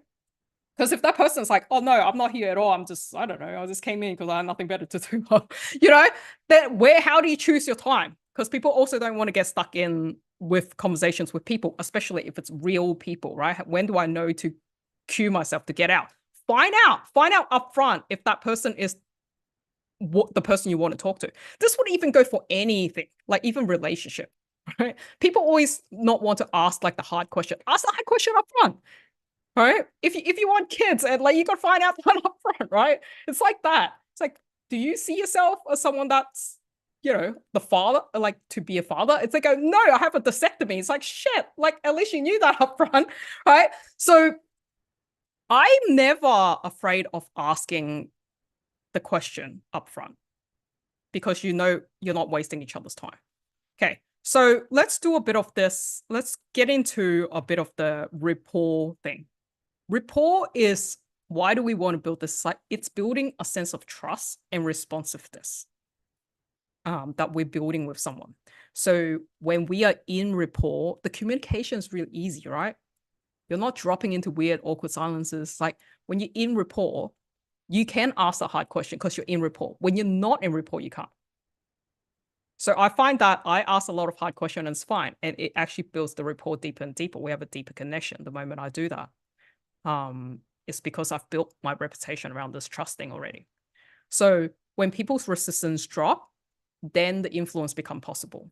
So you got to read the other person. When you're asking something, if you find that they are not answering you, well, you can't ask the next deep question, right? So you got to watch the people, watch their face, watch their expression. If they started off with a neutral face and you ask them something and they're responding, you know, with a smile, with positivity, you know that you have rapport and you can ask something else. If you see that they're like looking at you weird, it's like, that is the cue. You don't even, you know, just pull back, right? Second thing of rapport is, you might hear this already. So matching and mirroring. So straightforward NLP method in matching mirroring is like noticing. You're actually noticing how the person sit. How are they sitting? How are they gesturing? Their voice, their tone, their speech, the pace of their speech. And then what are you doing once you notice? You're subtly reflecting that back. So you're not doing like this total mirror thing. You're just subtly reflecting back. So if I am, let's see. So if I'm trying to gain in rapport with Sandy and I'm an audience, right? What would I do? I will be like this.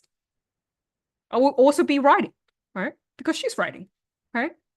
And then when she sees me doing that, and she's probably more in sync now just by me doing that. She's just smiling, right? So I'm on more and more rapport with her just because I'm doing this.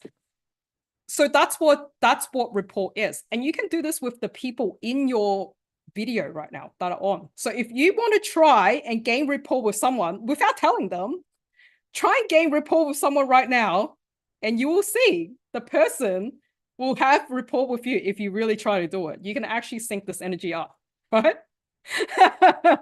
Because the moment someone does something similar, you know you're doing it. And that's fun. It's like, oh yeah, she's following my lead, right? So, and that's an invitation of like to have fun, right? And you would see me do this with Raisin just then. It's like, you know, he's laughing, I'm laughing. It's like, you know, like there's like moments where we're both doing the thing. Unconsciously, a lot of this time is doing it. So calibration, then that's reading nonverbal shifts. So just like the changes in like your facial expression, your posture, it's like, okay, now I'm like really laid back like this, or I can do this, or I can do this, or I can do so. Okay, go like this, right? Like I'm changing. The moment I'm changing my physiology, my actual movement, right? Something shift, like at the emotional state. If I look like this, you know that I'm like already really bored, right? Like with my tone as well. If I'm doing like this, is everybody, are you ready? Then there's like this burst of energy, like from not just the tone of my voice, but I'm physically doing it. It's like I'm making myself bigger. I'm like bringing the energy. You actually feel it, right? Like there's a difference. If I'm showing up, how are you guys today? I was like, how are you guys doing today? Right? Same words, but it's going to be very different when you change this. And when people is calibrating to you, it's like, yeah, I'm feeling great today too, right? Like, then I'm like, that person is in like the same energy as me. It's like, cool, I know that we're in it for a good time, right? You see this very easily on a dance floor. Is people resonating, right? DJ do this all the time. DJ will calibrate, like they play a music, people are not dancing, they're not syncing up to it, play the next tune, right? A good DJ will switch next song, right? Yeah, this one has the crowd going. Okay, so let's talk about representation system, because that's probably the one that people aren't aware of.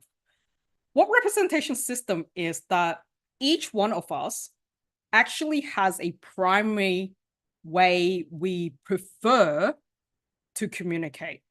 By that, I mean, to make it simple, visual, auditory, or kinesthetic is through these three channels. What do I mean by that?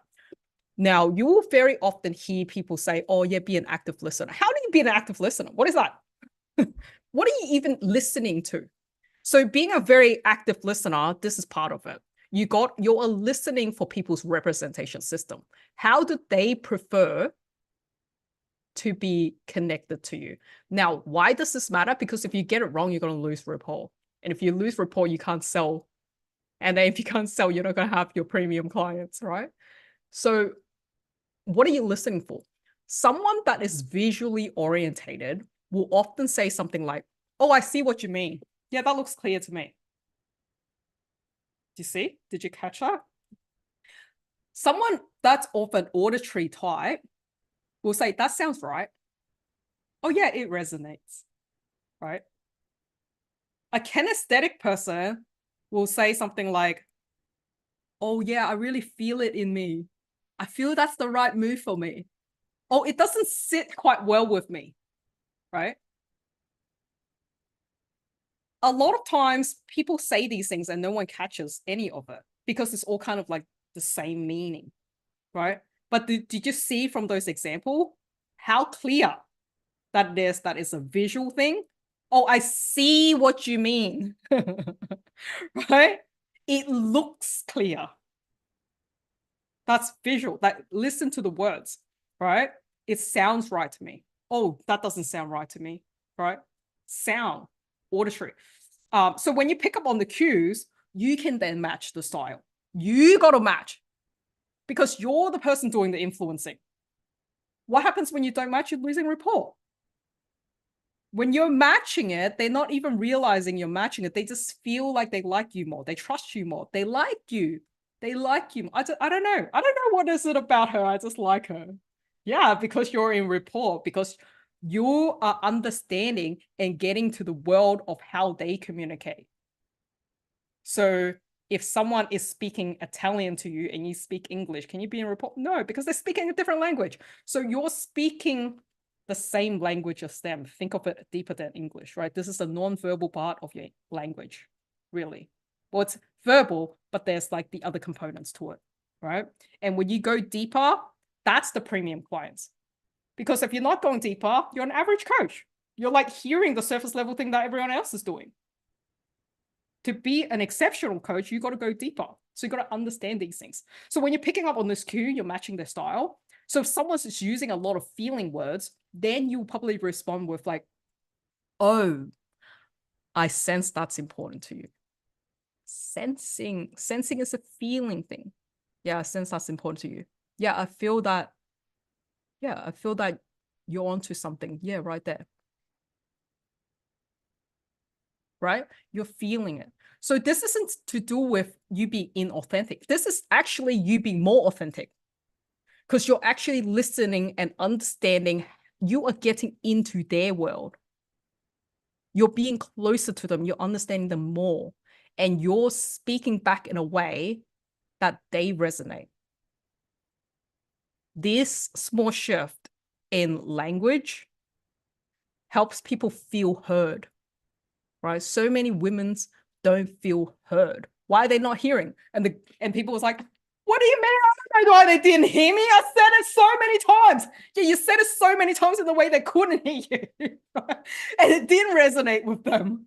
Yeah, well, I don't know. I said it 1,000 times they don't do it. And then someone said, tell them once that they freaking go do that. Yeah, because they were in rapport with that person. They weren't in rapport with you. Because you're not communicating. It doesn't matter how many times you're communicating. You got to communicate in a way that the other person resonates. So if you're unable to influence that person, it's because you're out of rapport. It's because we are an inflexible communicator. That is the only reason we're not in rapport with someone. You can even be in rapport with someone you don't like.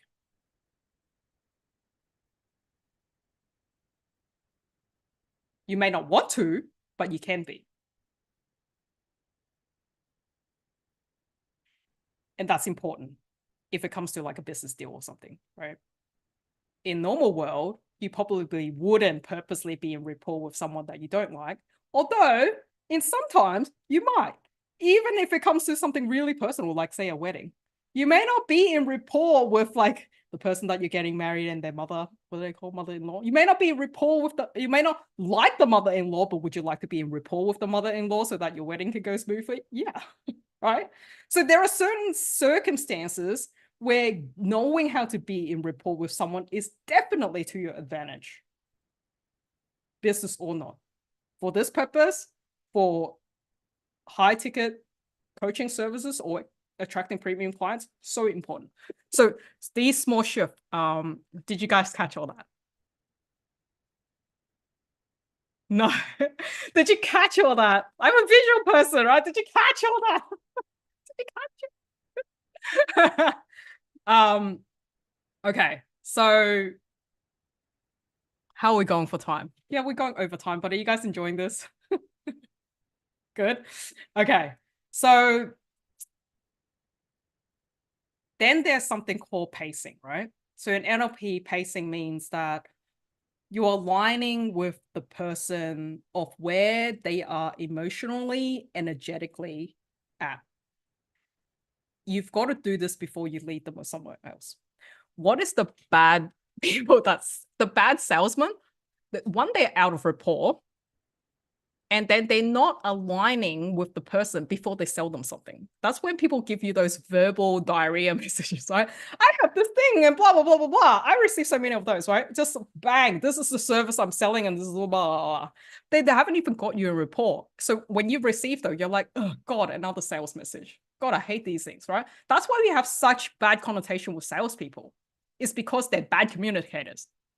They are not in rapport with people that they communicate. They're just going for the numbers. It's like, oh, if I hit enough numbers and go machine gun style, the numbers game will help. Like, I'm going to land somebody. Yeah, well, you will, statistically, after a while. But why do that? Why do that? Why work so hard to try and like machine gun 10,000 people and try and land 2 of them when you can genuinely resonate with like 10 people and maybe 5 of them really like want to work with you already, right?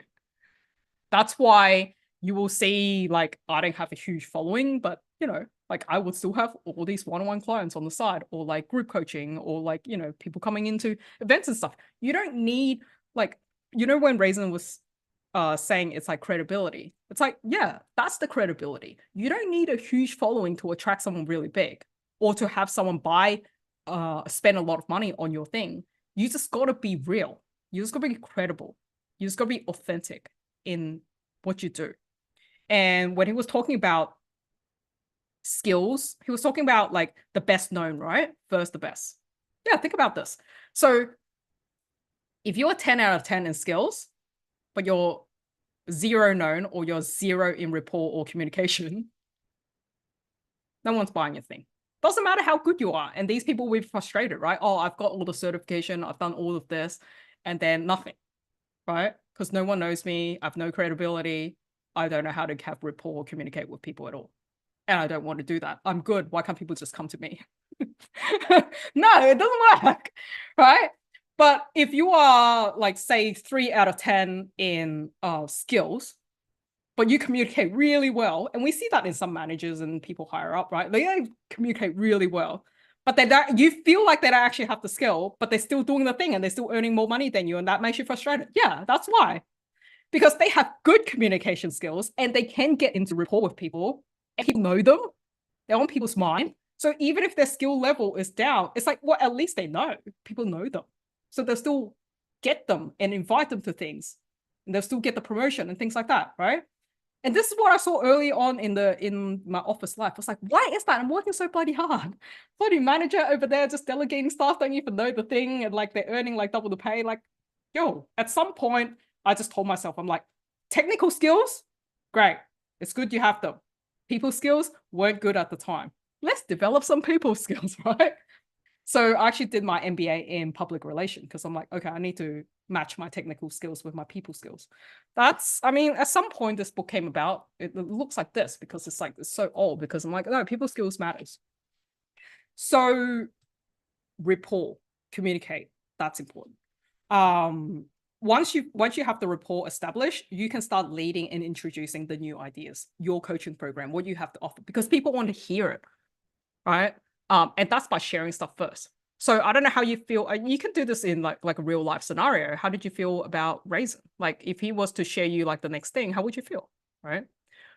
Just like you coming into here, it's like the more I share with you, the more I can demo to you.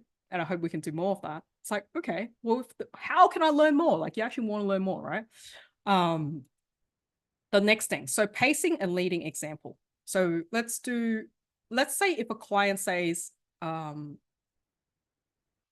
not sure, you're trying to work through someone with an internal thing and then they go, oh, I don't know if I can raise my coaching fee. Like, I'm too new to this. I'm not really good at this thing yet, right? Like they having this, let's say, right? Then the pacing would be, I hear you. If I'm talking to an order streak person, I hear you. It can be like, if I'm talking to a kinesthetic person, then I'll be like, I feel you. Or if I'm talking to a visual person, I'll be like, I see what you're saying, right? It matters what you're saying at the start. Okay, so in this case, I'm just going to say, I hear you. And it can be intimidating to put yourself out there when you're just starting. And yet, leading now. So that was pacing, leading now. And yet, you bring a unique perspective that might offer your client significant value. Have you considered that your unique approach is exactly what they need? You as a mother who's got kids around you is also able to do this business, and that's why your client can do it too.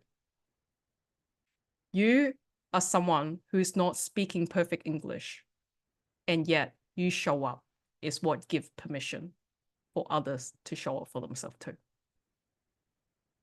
You are someone who is of a different color, who knows the struggle of what it is to be judged by color up front, not even your inside first. And you show up and you have the bravery to share your story is what your client needs to hear first. All right? Leading, pacing. It's like, understand where they're at and then give them that reframe, give them that perspective, because every one of you here today all have a unique perspective. You all have a unique thumbprint, right? You know that nobody out there has the same experience that you have gone through the same hardship as you. And when people see someone like you is able to do it, they want to do it. When I first started, it's like seeing someone that's like, oh, they're not perfect. Oh, they don't have like all the fancy stuff, all the fancy equipment, all of that, and they can do it. It's like, oh, that's possible. Okay, right? You all have something incredible to share. You all have these amazing story that you have gone through, these challenges. There were things that has been really hard in your life that you know someone that is going through that experience would really benefit from that. And if you're not sharing that, why aren't we helping other people? Are we selfish? I really believe we're all here. Can we connect with others? That's part of us. That's why it makes us human, right? We naturally want to connect with other people. Even as introverts, we want to connect with people, but we just maybe want to connect with people that really resonates with us, and like, you know, we can go deeper with them, right? And when we share, we feel transformed because the thing that we share is helping someone else. That helps us become more confident, because that's what you guys want, right? More brave. By sharing your journey, by sharing your story, that helps even one person. You will feel better about yourself because you know it genuinely helps somebody else.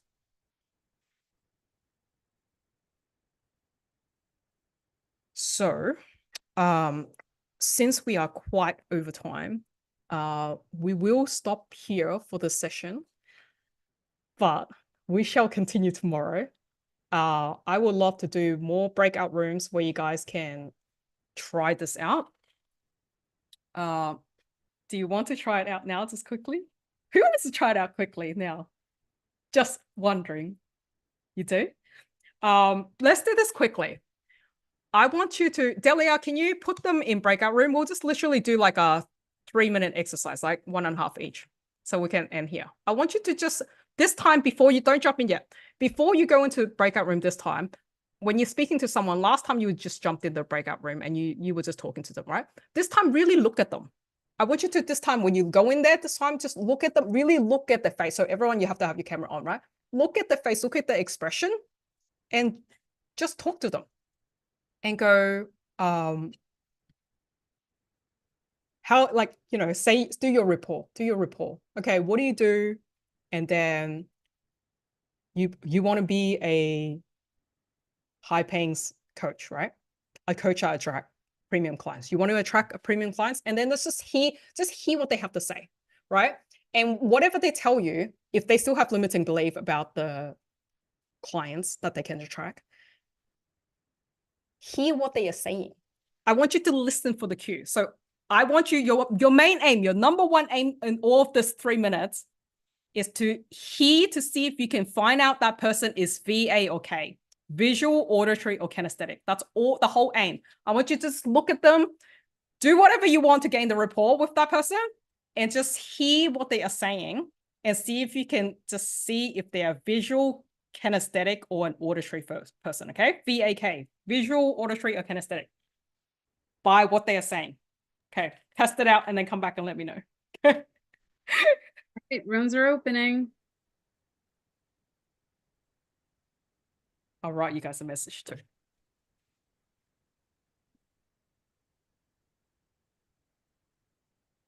Stephanie and Sarah, Jinda, I don't know that you've been on since you joined, but if you guys are available, we could put you in a room. Or not. Hi, Stephanie. You're muted. I don't know if Sarah's available. Oh. Yes, Um, yes, I'm here. All right. Well, oh, is Sarah here too? Sarah, I don't know that Sarah's here. But Stephanie, we can do the exercise together. Okay, sounds good. All right. Darn, where did you put the questions, Carms? You broadcasted them. I didn't see Broadcast it it. Okay, I'll send it to you. I put it in the message box. Okay. Game report. right. What do you do? Are you looking to attract premium clients? Find out VAK. Oh, Miranda just joined too. Okay. Stephanie, what do you do? I do psychotherapy. So yeah, I work with patients. You said you work with patients? I do. Okay. And are you looking to attract premium clients? Not at this time. Oh, you're being hardcore. You said find out Vok? Oh, I'm reading Carm's notes, find out Vok. So in terms of like, what do you do with your patients? Like how do you actually help your patients? Are you a doctor? You said therapy, but like, yeah. are you a, Yeah. What is it? Psychologists or the doctors, right? Yeah. Yeah. Mhm. Okay. So how, like, do you specialize in a specific area? Yeah, I'm in behavioral medicine and pain management. Oh, wow. Okay, That's I have to interesting. say I feel a little shy doing this like in front of everybody. So, Well, I don't know that Jenda's I don't know what the deal is with Jenda. Go in a breakout room, Delia. Put you and Stephanie. Yeah, you know in a what? We can go into a breakout room if you're shy. Wait a minute. Let me create another breakout room. Why is it not letting me do another breakout room?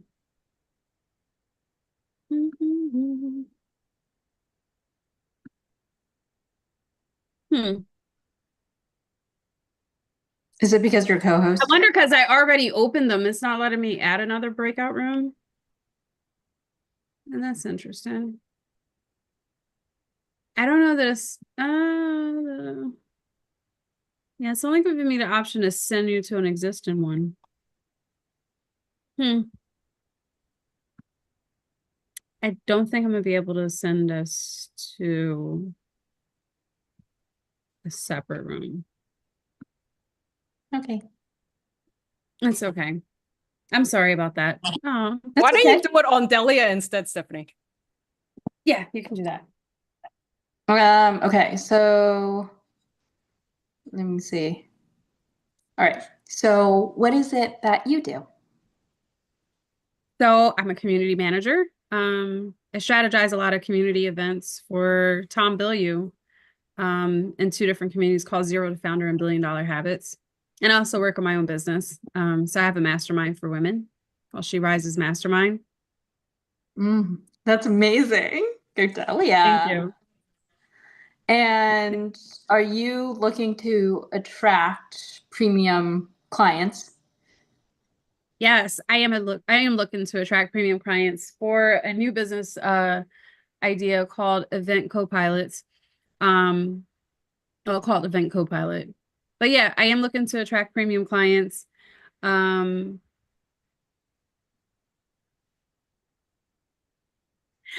Because I'm conscious of the things that she said, now I'm over here tripping over myself. So I do see myself working with clients who are looking to do more events such as CARMs, working with them and actually seeing them actually succeed and be able to pull off a high level event with a little less stress than they would doing it on their own. I love that. Okay. And how do you see yourself doing that? Well, right now I see myself doing that by, what do you mean as far as like, how do I see myself attracting premium clients, or exactly how do I assist them? However you feel is best to answer the question that you are needing. Yeah. Well, I see myself doing that by, gosh, you know what? After listening to you talk, Harms, I'm too aware of every word I'm choosing here. So I'm like wait a minute. I'm very visual. I know. That's why I said what, because I picked it up. So that's why. I'm thinking about it. I'm like, damn, I'm really visual. What did you pick up, Stephanie? Just out of curiosity. Oh, that she was visual. Yeah, because and that's why I asked the question that I asked. Yeah. I thought so. Because you said I do see myself running events such as CARMs, and I'm able to pull off. Yeah. That is hilarious that I've never thought about it before that way, but yeah, I actually am. I'm over here like, damn, can I use a different word to try to trick her? No, I'm actually visual. But no, that's how you visually I want this to actually be helpful for you though. And so if you are visual, obviously the important thing is for you to see it. Right? Yeah. So that's why I'm wondering how, like, the things, like, what's in your vision? Yeah. Yeah, I guess in my vision,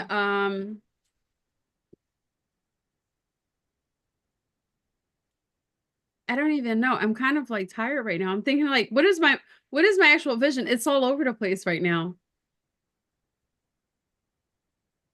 I've been knee deep in work all day, and I'm like, wait a minute, what is my vision for a co-pilot? Like visualizing working with clients, I think that I don't see myself working with a lot of clients. A very small few. Okay. Yeah, I like it intimate. I like I actually don't necessarily think I need to work with them long term, but I think helping them set up maybe initially to start on their own, and then eventually as they grow their own team or they get into a position where they can grow their own team, helping them even set that up and maybe put like some systems in place to help them organize their own events so that they can fly on their own rather than needing the. But I would also like to continue doing like fly on their own. Yes. I'm like, that's why I don't want to talk, because everything I'm thinking about, I'm like, damn, I'm so damn visual. That is hilarious. I realize that. Well, it's a good thing, because when you know that you are you use a certain representation, then whenever like you are needing inspiration or whatever that thing is, then you can use that more. Yeah. Right. And you know, one of the things that I find myself when I do coach, one of the things I find myself trying to explain to people, I'm like, I think the thing I do really well is I always think of like this 30,000 foot view where I can like fly out from it. And I need like this high level view of what's going on. And again, that's still very visual. Like everything, I'm just sitting here like, damn. You just reminded me of a helicopter. Like you're the helicopter, and so you're able to see everything down here. I love that. Yep. Welcome back. Did you have fun? Did you find out the other person's VAK? Put your hand up if you found out the VAK. Is it funny? Isn't it funny?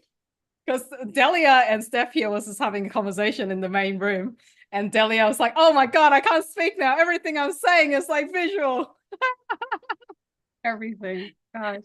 She was like, I see myself running this event. I'm able to pull off this thing. Pull off. And then she's like, I want to see people fly. It's like, yep, all the visual cues to giving. See, people leave clues. The clues are their representation, right? Wasn't that fun? Did you guys have fun? Did you learn something new?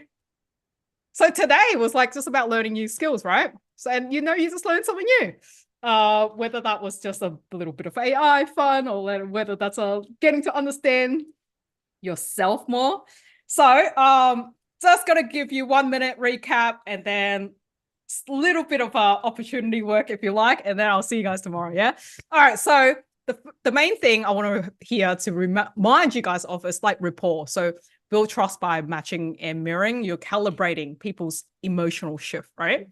2, your representation system. So you're listening, right? You're listening to what they're saying for the visual, auditory, and kinesthetic cue, which you guys have just tried now. So I'm glad we did the breakout room because I think you guys got that. So you speak your client's language, your premium client's language, right? You're pacing and leading them. So you're acknowledging where they are now. And then before you can guide them to a new perspective of where you want them to go. So where do you go from here? The next step is ask an opportunity work.